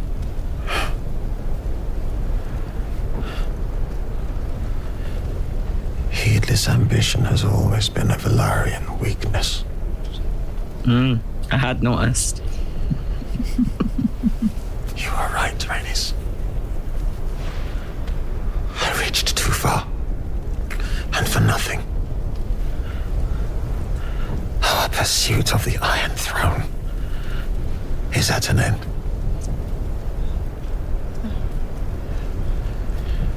We shall declare for no one. We will retire to high tide to be content with our grandchildren. Too little, too late, mate. Our claimants to the throne. Those boys will not be safe so long as Aegon is king. Rhaenyra was complicit in our son's death. That girl destroys everything she touches. That girl is holding the realm together at present. Every man standing round the painted table urges her to plunge the realm into war. Filled with men. Rhaenyra is the only one who's demonstrated restraint. The purpose of war is to fill graveyards, my dear Lord Story. And she is. As it cuts into a scene of more people finding more ideas at her of how they can destroy the world around them. Everybody seems so keen to use the dragons, and they really should just be the last resort. Yeah. There's a part of this scene with Corlys where there's a little Lord of the Rings reference, and of course I would bring that up. Of course you would. And Corlys says to Rhaenys, "You are no man." Yes. And I just was like, oh, awesome. Eowyn, I am no man. Yay. To the Witch King of Angmar. And I was just like, anyway, it was awesome. I loved that part. Of course I did. But she told him off. Like, you abandoned me.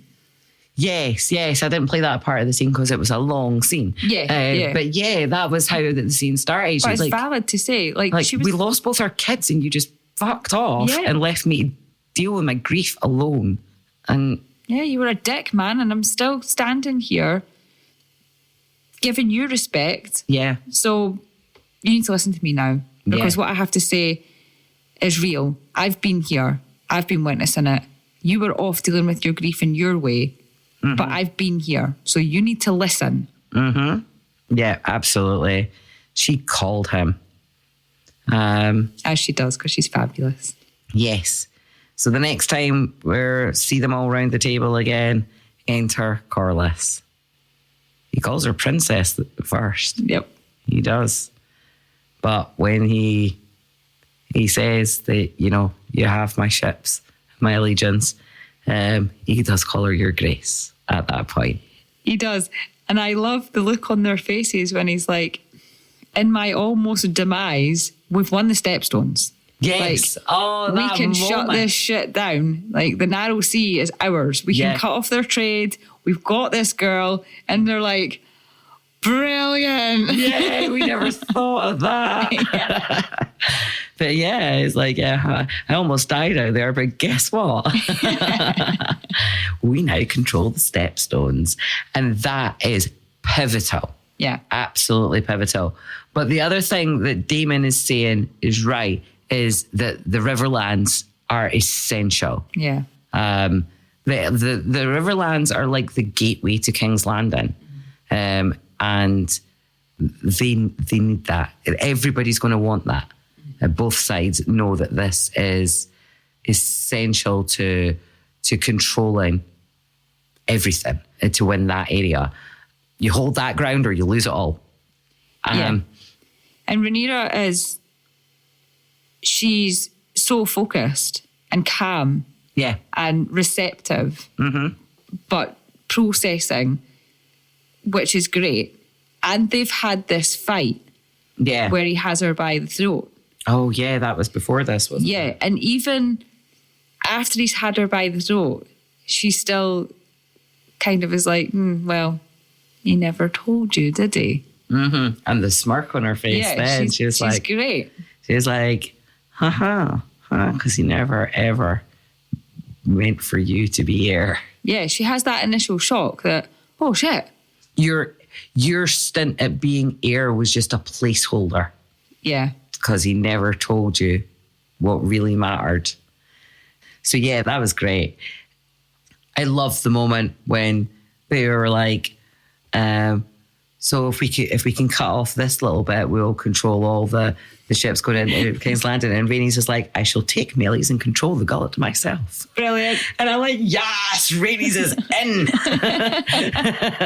She's like, I've got the go ahead. Now I'm right in there. I love it.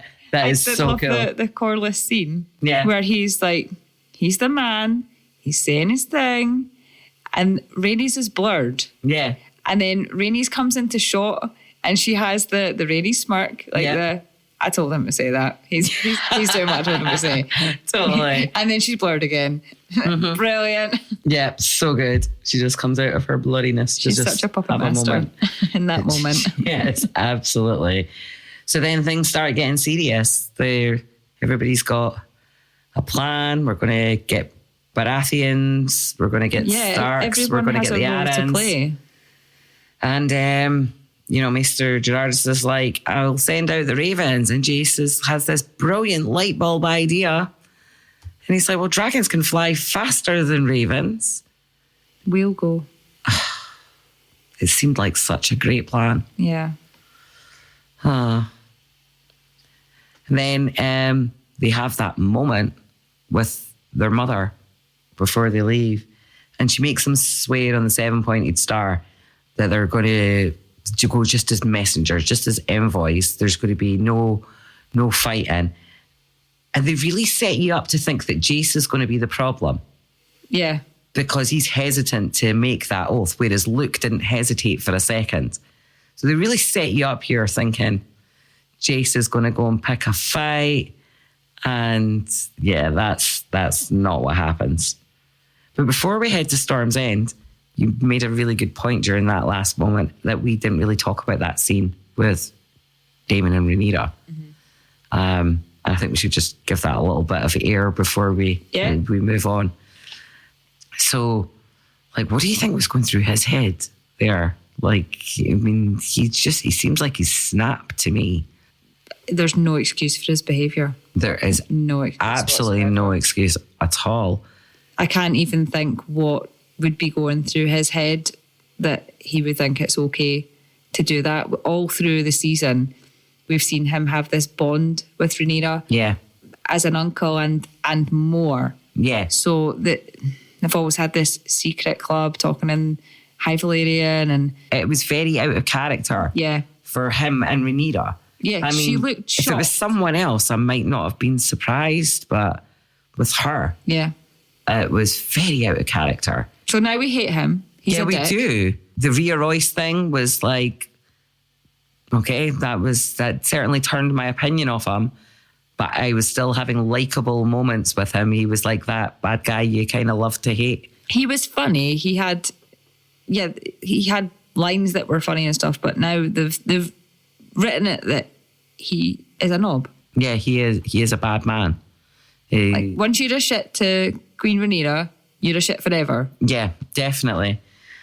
And let's just go ahead, since we're on our episode finale, our season finale now, we can go ahead and say, well, I've seen some hints in the trailers that rift is going to get worse. It was inevitable, wasn't it? It was. So I've got a funny feeling that my days of liking Daemon are over from this point onwards. I think we're about to see a very, very different side of him. Well, maybe not so different, but less of the likable. Yeah. Yeah. Or that guy you love to hate, you know. So yeah, that was a really, really, he was, from what I could tell, that came from a place of pure jealousy. Yeah. He realised there was a secret that he didn't know, really important secret. And he hated her for it in that moment, because you couldn't hate Viserys for it any longer. He's in the middle of grieving the loss of his brother, and then she said something that made him angry. And what happened next is just inexcusable, really. But I think that's where it came from. He always thought he was going to be able to be king consort and manipulator. Yeah. And then found out, shit, that's not how it's going to go down here. No, it's definitely not. And she still didn't tell him. And like you said, she kind of smirked at him a little, like, haha, I know something you don't know. I have power over you now. Yeah. And she needs that, because he's trying to take her power away. Another one trying to take her power away. They do that, don't they? Yep. Fuck the patriarchy. So, I think this brings us to those final scenes. And I love that, just the whole setting of it all. The rain and the thunder and lightning, and it's all so dark and foreboding, even from the moment Luke arrives. Yeah. At Storm's End. And again, actually named, like. Oh, definitely. Definitely. The atmosphere is just so bloody intense. And Storm's End itself, again, got some cracking shots of that castle. It's fucking impressive, isn't it? Yeah. It was really cool. Even when he gets off the dragon, and it's like the guards, well, he's not even off the dragon yet. The guards don't seem to be backing down. And he's a bit like, oh no. Yeah. They're supposed to be nervous around my dragon. Yeah. And then why aren't they? And then Vhagar gives a shake. Do I get off the dragon? Like, okay, I will. Yeah. There's a big turkey neck over there. Oh, right, I'm getting off the dragon. Oh God, that turkey neck. That turkey neck is more imposing than Storm's End at this point. I think it may be bigger than Storm's End at this point. A little preview of the dragon section. I couldn't leave that unsaid. Oh, no. It was apt to fit it in there. I'll absolutely say it again in the dragon section. Like, what, it deserves it. Definitely. So yeah, Luke comes in, and it's all about. It's not very welcoming. No, it's not. And I remember that it was Bormund Baratheon, which I assume was his father, was the one that was sitting with Rhaenyra when she was courting, when she was on her tour. Oh yeah. And he seemed like a decent guy, and like obviously this guy's This guy's like something out of Monty Python. He's hilarious. He is hilarious. I don't know why I found him so funny. He was ridiculous. He really was. At one point I was like, can this dude read? Like, clearly not. Why is the maester reading this and then whispering? Is he just so pretentious, or is he just can't read? What? I got an illiterate vibe. Yep. Yeah, I definitely got an illiterate vibe from that scene, because he looked at it and he was like, what the fuck? But yeah, it was. Did he know what to say? Where's that damn maester, or something to that effect? Like, oh my God, this is so Monty Python. I can't do. I think he was trying to imply that he was too good to read it himself, but the fact is he just couldn't. Yeah. Yeah, there was definitely that. So yeah, I actually clipped this scene with Luke, so let's play that. This will be our last clip. Son of Princess Rhaenyra Targaryen. Queen. Loboros. I brought you a message from my mother, the Queen. Yet earlier this day, I received an envoy from the King. Which is it? King or Queen? The House of the Dragon does not seem to know who rules it. What's your mother's message?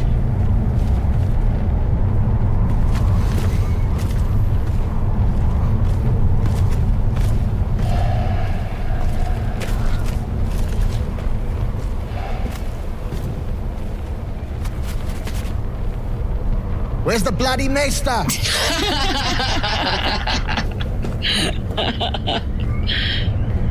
You're funny.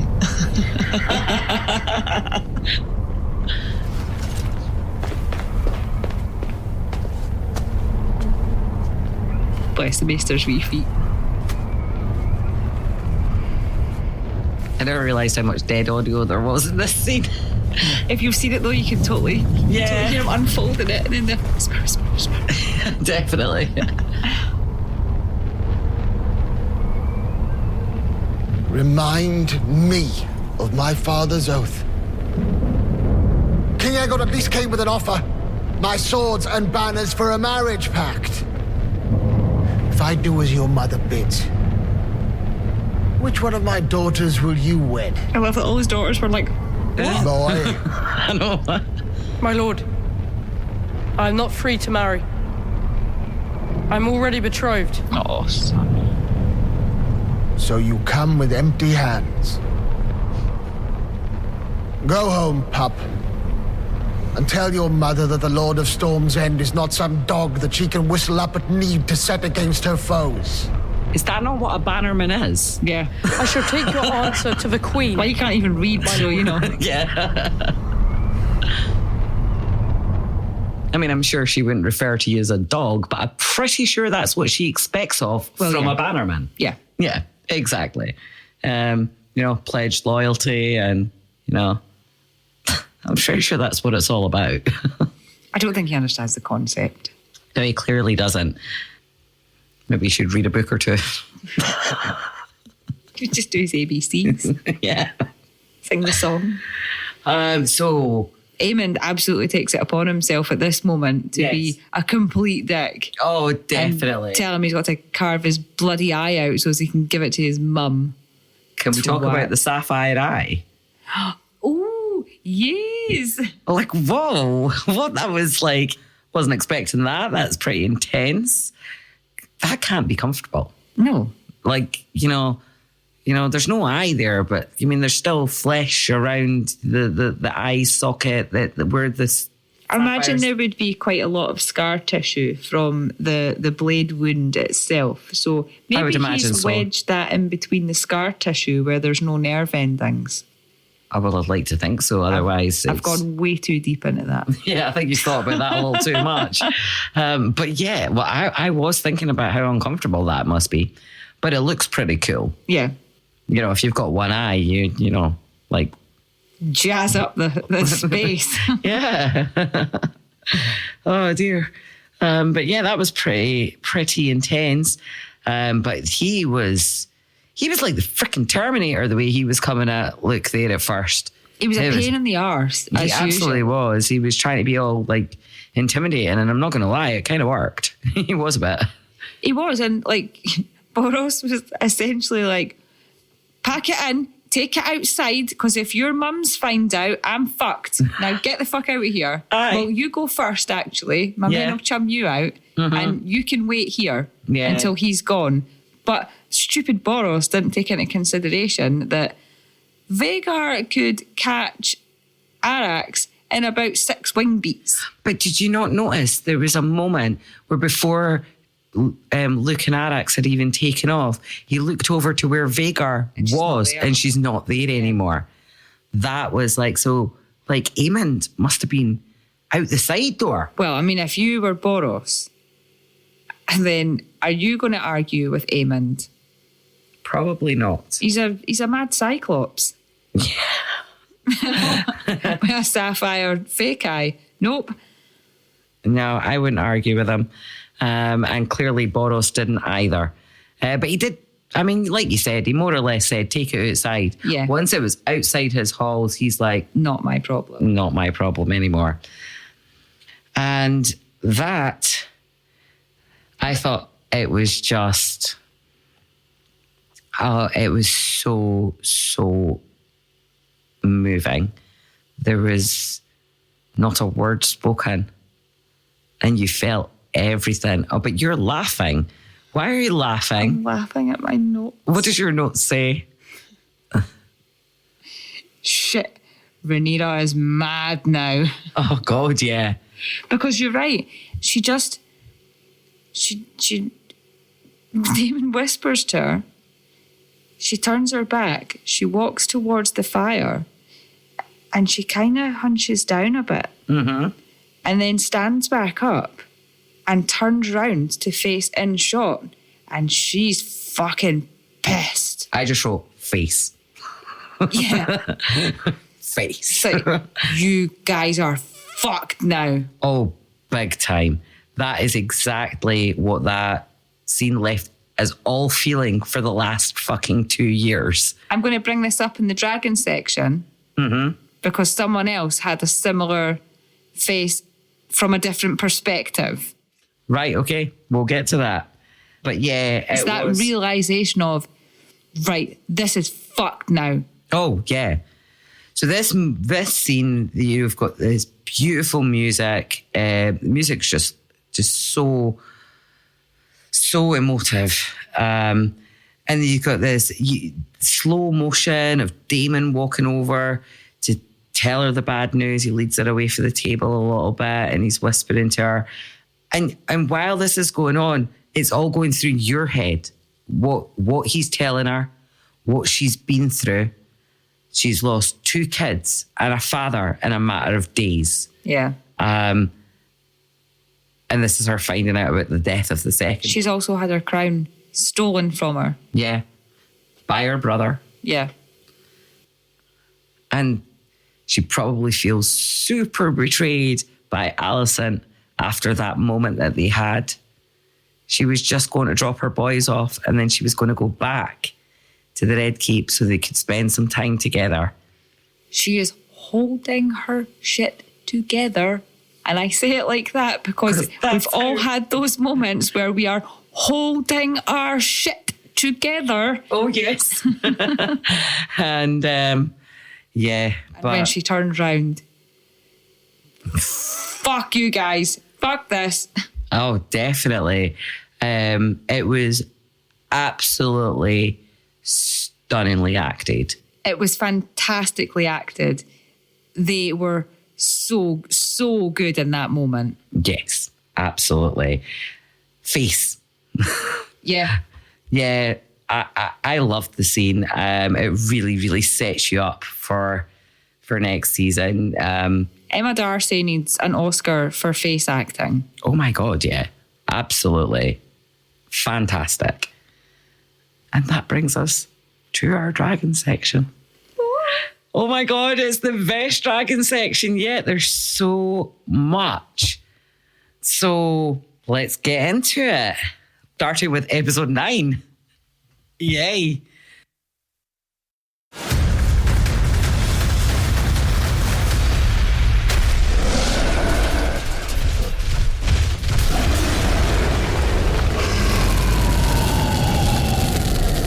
So, Emma, you want to take this one? I know this is your scene that you've been looking forward to the most on our rewatch. Oh, I love this scene. Melly's just busts in there and there's smoke and dragon feet and screams and tail whips and roars and panic and screaming, open the doors. Helena's like, we nod like, told you so. Told you, the beast beneath the boards. Duh. I wrote that one too. so good. It really fucking is. I just wrote, enter Melly's fucking gas. It's pure carnage. It was so good. It was awesome. Oh, definitely. And Rhaenys just looks so fucking powerful, sitting there, staring them all down on the back of her dragon. Yeah. They're all like, oh shit, is she going to say Dracarys? Oh shit. Alicent's like running in front of Aegon.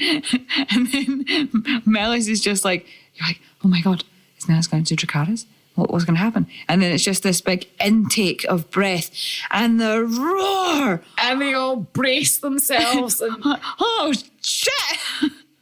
I have to say, in that moment, Alicent was accepting of her fate. Yeah. She was just like, okay, this is it. And she just closes her eyes and waits for it. And despite the fact that she ran in front of Aegon, Aegon was perfectly happy to be standing behind her. Yeah. Like, I want my mummy. Oh dear. It was pure carnage. I loved it. Just that moment as well. I often wonder this. It screamed to me of the Sept of Baelor in Game of Thrones. You know, when everyone's trying to get out. Yeah. And the guards are pushing back against the doors. And I'm just thinking, like, why do they, like, just open the fucking doors? Like, seriously. What are the doors going to do apart from trap the people in? Like, Melis has just burst through the floor. Like, what do you are think your shit little doors going to do? Definitely. What are you trying to do? Let's trap us all in here with the mad dragon. And that's why Otto, in his infinite wisdom, is just like, open the fucking doors. Oh, sometimes he is smart. In fact, all the time he's smart. Yeah. Yeah, we might not like the things that he does, but he's very fucking smart. Yeah. And in this moment, he's the dude you need to be listening to. Have you got any more notes from that scene? No, that's my notes all done for that. Yeah, it was so good. I just loved that commanding presence of Rhaenys on the back of her dragon. It was so good. So moving on, because we've got lots of dragon stuff. Caraxes. Yeah, with Marbrand and Darklyn, when they're given a choice. Yes, they are. I mean, what choice was that? They had no choice. No, there was no choice. There's no choice. I just wrote Caraxes always times his entrances perfectly. There's a psychic connection there going on, because there's a couple of times Caraxes has done that now. He's nowhere to be seen, and just at the very right moment he pops in and says hello. So yeah, loving the Caraxes entrance. And the Queen of Awesome Entrances strikes again on the Dragon Bridge. Yeah, Cyrax Part 2 I've got. Yeah, definitely. Very, very cool. Very, very, very cool moment. This time, a lot more fierce than the last, though. Yes. I definitely felt that.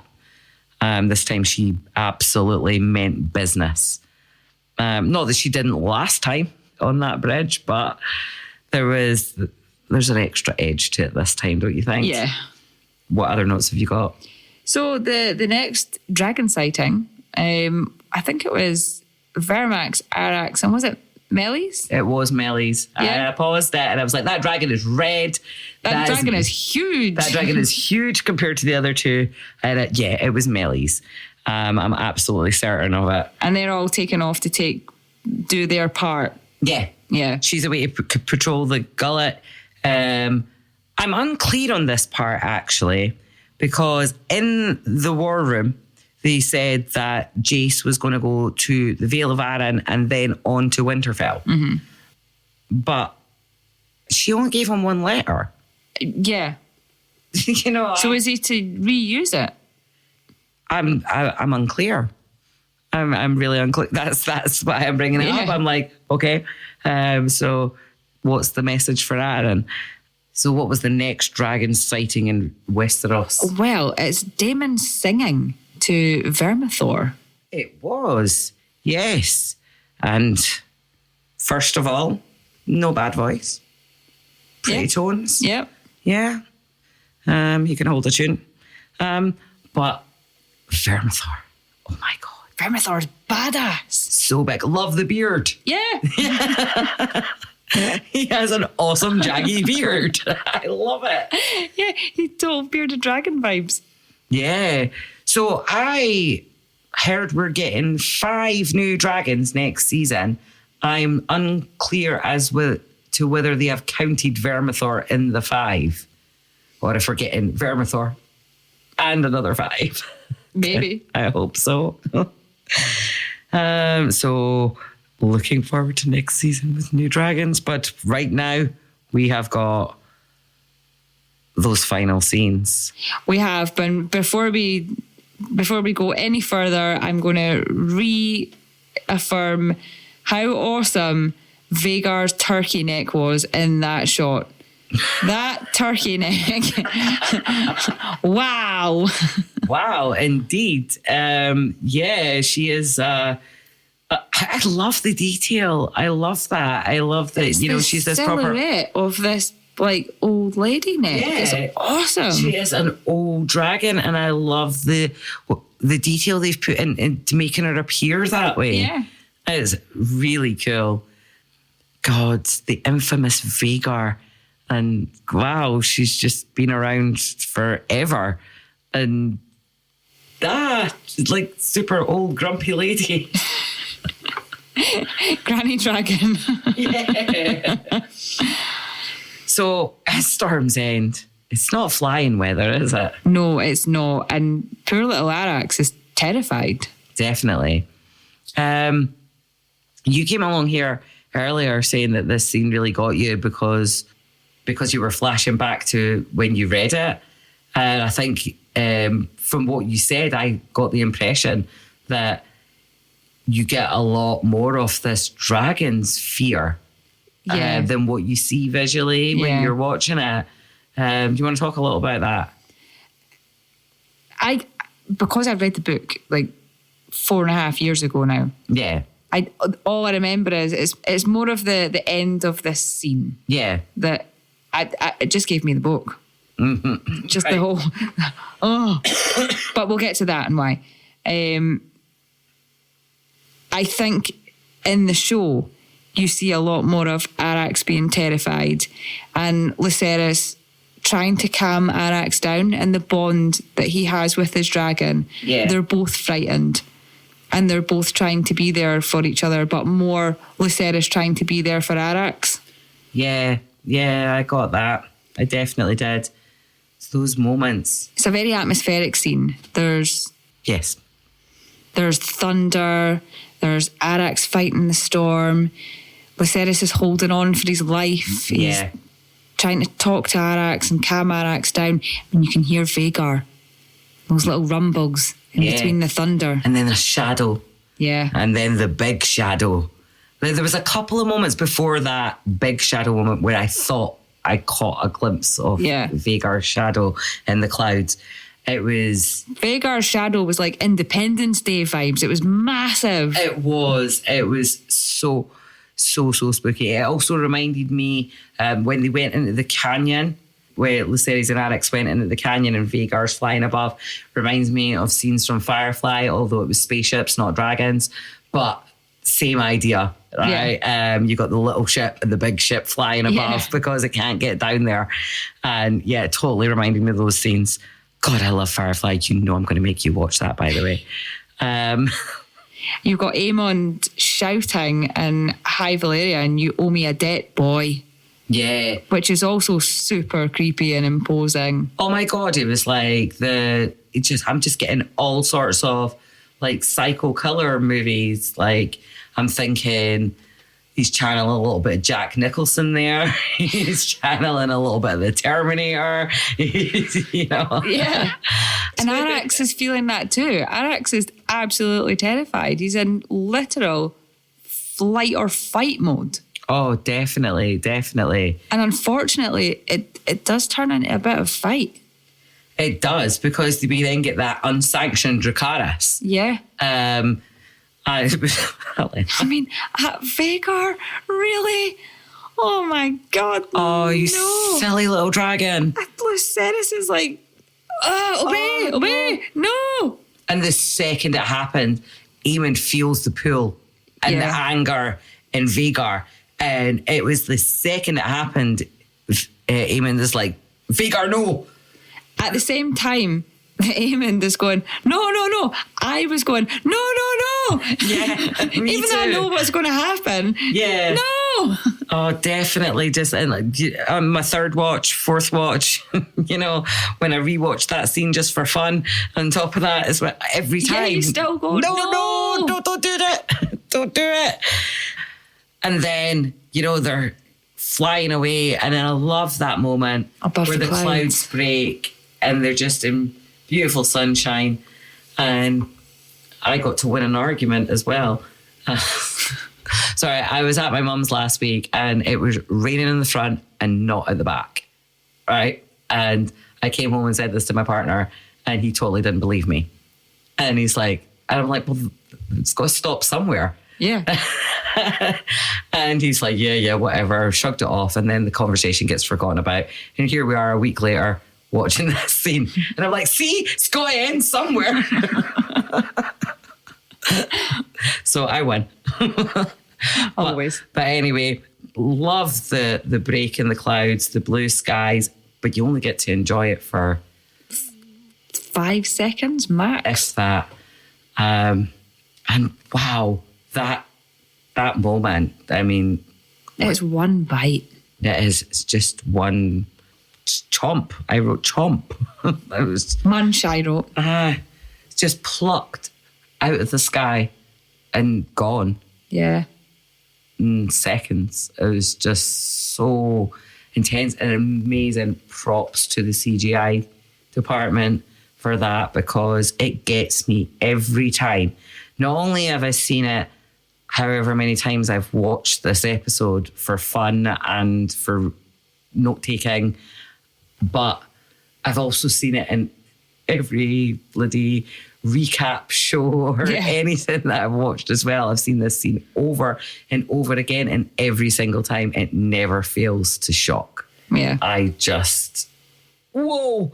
I still jump back in my seat every single time, like that dragon's coming at me. Just the way she bursts out of the cloud and it's just gone in a second. And then we have that horrible moment where Aemon looks and he's like, oh, fuck. And then we see what he's looking at and it's parts of dragons. And I swear I saw Luke's body still intact. I think it was Luke's full body.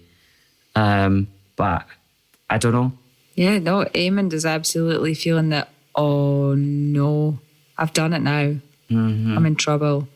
I've totally fucked it. He really did fuck it. This is not what I intended. It is not. And that was clear by his face. No one else other than the viewers is ever going to believe that. Yeah. But everyone that watches the show knows he did not mean that, despite what everyone is going to think. And I got the feeling that, like Daemon, he will absolutely live up to whatever bad boy rep he gets from this. Mm-hmm. I also feel like that's a very Jaime Lannister thing as well. Yeah. He got this bad boy rep as being the Kingslayer, and he just went, fuck it, that's who I am now, I'm just going to own it.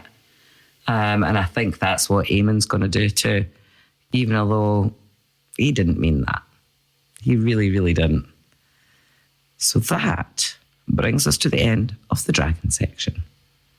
Do you have any notes, funny lines, quotes, anything like that? No, not this week. Okay. Then that brings us to R.I.P.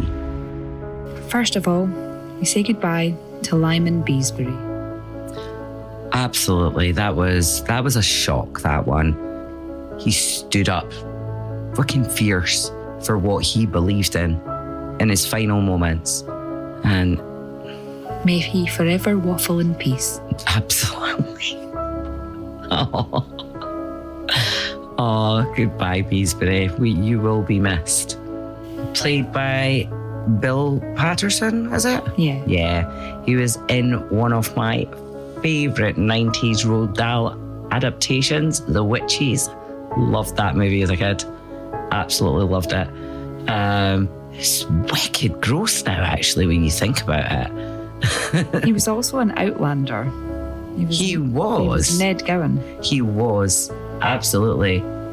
Fantastic Scottish actor, and I will miss him on the show, and we will miss Lyman Beesbury.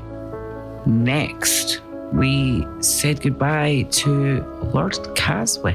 We did, yeah. I want to feel sad for him, but he was a bit of a cowardly piece of shit in his final moments, I think he was a master of his own destiny in the spirit of R.I.P.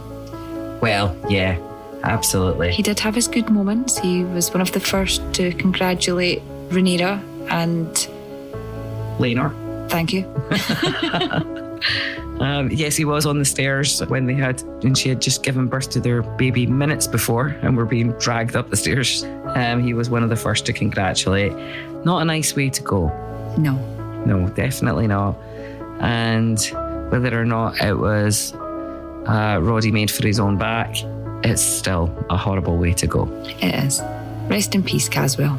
So our next one was Rhaenyra and Daemon's baby. Yeah. That was a tragic, tragic loss that I'm sure will be felt by those characters for many, many years to come. Or however long they live, because this is the Dance of the Dragons after all. It is. Our next R.I.P. is Viserys Valyrian. Absolutely. He was a brave wee man. He was. He absolutely was. It's such a scary, scary final moments. All I can say is that it looked quick. Yeah. I just hope he was dead before he fell. We can only hope. Yeah. He will be missed dearly by his mother and his brother. Hopefully he's with his dad and his grandpa. Yeah, absolutely. But this death is the death that starts a war. Yeah. And there will be repercussions and there will be consequences. This is where the dance begins. So rest in peace, Viserys. Our final R.I.P. is to Arax, the dragon. Yeah, another dragon down. It's but Arax was the first flying soldier to fall in this war, and brave, very brave, if not a little stupid, to take on Vhagar. Absolutely. But no laughing in the R.I.P. section. Oh, you kind of blew that last time. Rest in peace, Arax. Yes, absolutely. Rest in peace, Arax. And that brings us to fun facts. It certainly does. So, for episode 9, the first one is a character error. Aemon says that he's next in line to inherit the Iron Throne after his older brother. According to the Westerosi laws of inheritance, Aemon would rank behind Aegon's children, or at least his 2 sons. Which I picked up on in the moment that he said it. It just didn't write it down. But yeah, that is like he's not next in line to the throne as he claimed to Kristen and while they were looking for Aegon. Yeah, that's quite right. Because Aegon has 2 sons. So therefore that makes Aemon third in line to the throne. And that's only if they discount the daughter, which would make him fourth in line to the throne. What's his plan? Well, indeed. So that was our first goof. Now we're on to some actual fun facts. So according to George R.R. Martin, it's really hard to say in a Scottish accent, R.R. George R.R. Martin. I stumble on this one every time, so I'm just getting it out there in case any of you have laughed at me before for saying it. We can cut this, right? But say it slower. George R.R. Martin. George R.R. Martin. No, now you say it like a pirate. George R.R. Martin. Right. Oh, God. Totally tempted to leave this in because it's ridiculous. And this is what happens when it takes you 6 hours to do a podcast episode. I can't even speak now. Episode because you drank 2 bottles of wine. It's now 3 a.m, guys. We've been here since 9. Hey-ho. We didn't start till 10:30. The intent was there at 9. It was. So George R.R. Martin. Yay. That wasn't too bad. That was lovely. Aegon usurping the throne from Rhaenyra is based on the succession crisis after the death of Henry I of England in 1135, who had named his daughter and only living legitimate child Matilda as his heir. The throne was usurped by Matilda's cousin Stephen of Blois, who arrived... Stephen of Blois. He sounds like a dick. The throne was usurped by Matilda's cousin Stephen, who arrived in London and was crowned while Matilda was away in Anjou. Stephen's claim was backed by reports that the king had changed his mind on his deathbed and named him heir. It's fun fact. It's just meant to be funny. It's all right, I'm going to leave it all in. Except maybe this part. I'm so gone at the Stephen of Blois. I'm sorry. Blois. B-L-O-I-S. Blois. Blois. Right, okay. Right, Helene. Right, this one's a spoiler warning. We have a spoiler warning. Okay. Do we have an alarm for that? Like, do you get like a siren sound or? Yeah, I was going to do one, but I would sound like a Wally, so I'm not going to. Oh no, I'm sure I could find one in the sound effects bank. Like we don't have to make noises.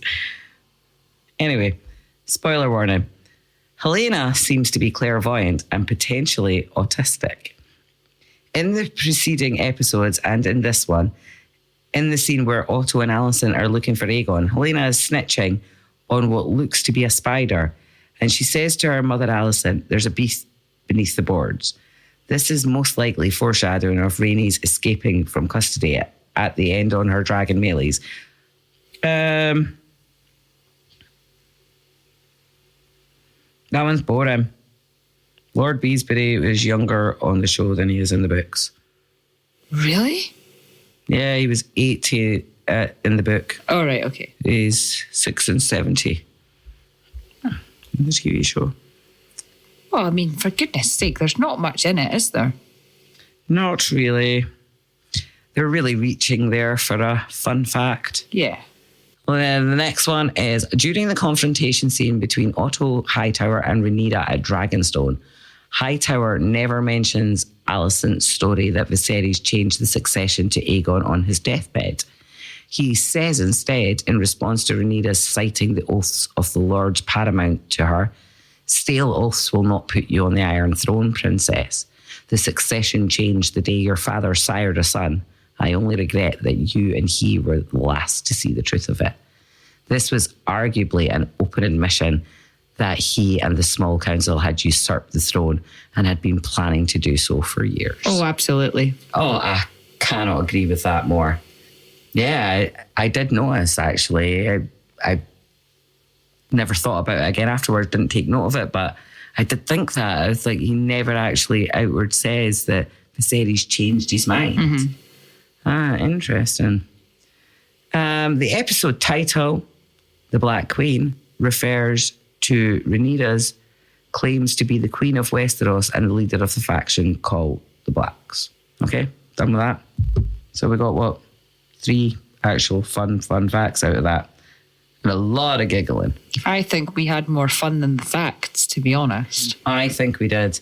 So that brings us to the end. We have no news as we are mere days away from the new season. That's so exciting. I'm so excited. So exciting. We've been on such a journey doing this first season, and because you've had to listen to us for a good couple of hours now, we're going to save that for season 2. Yes, we are. So we will be back with our next episode. Season 2, episode 1. Yay! A Son for a Son. Awesome. Can't wait. So if you want to contact us, you can head over to our website, theunrealhour.com, where you can find links to our social media and Patreon to review, like, follow and subscribe. You can also leave us a voice message that we may use on the show. Finally, you can email us at talk@theunrealhour.com. And if you like what we're doing here and you want to support the show, then you can visit patreon.com/theunrealhour to show your support.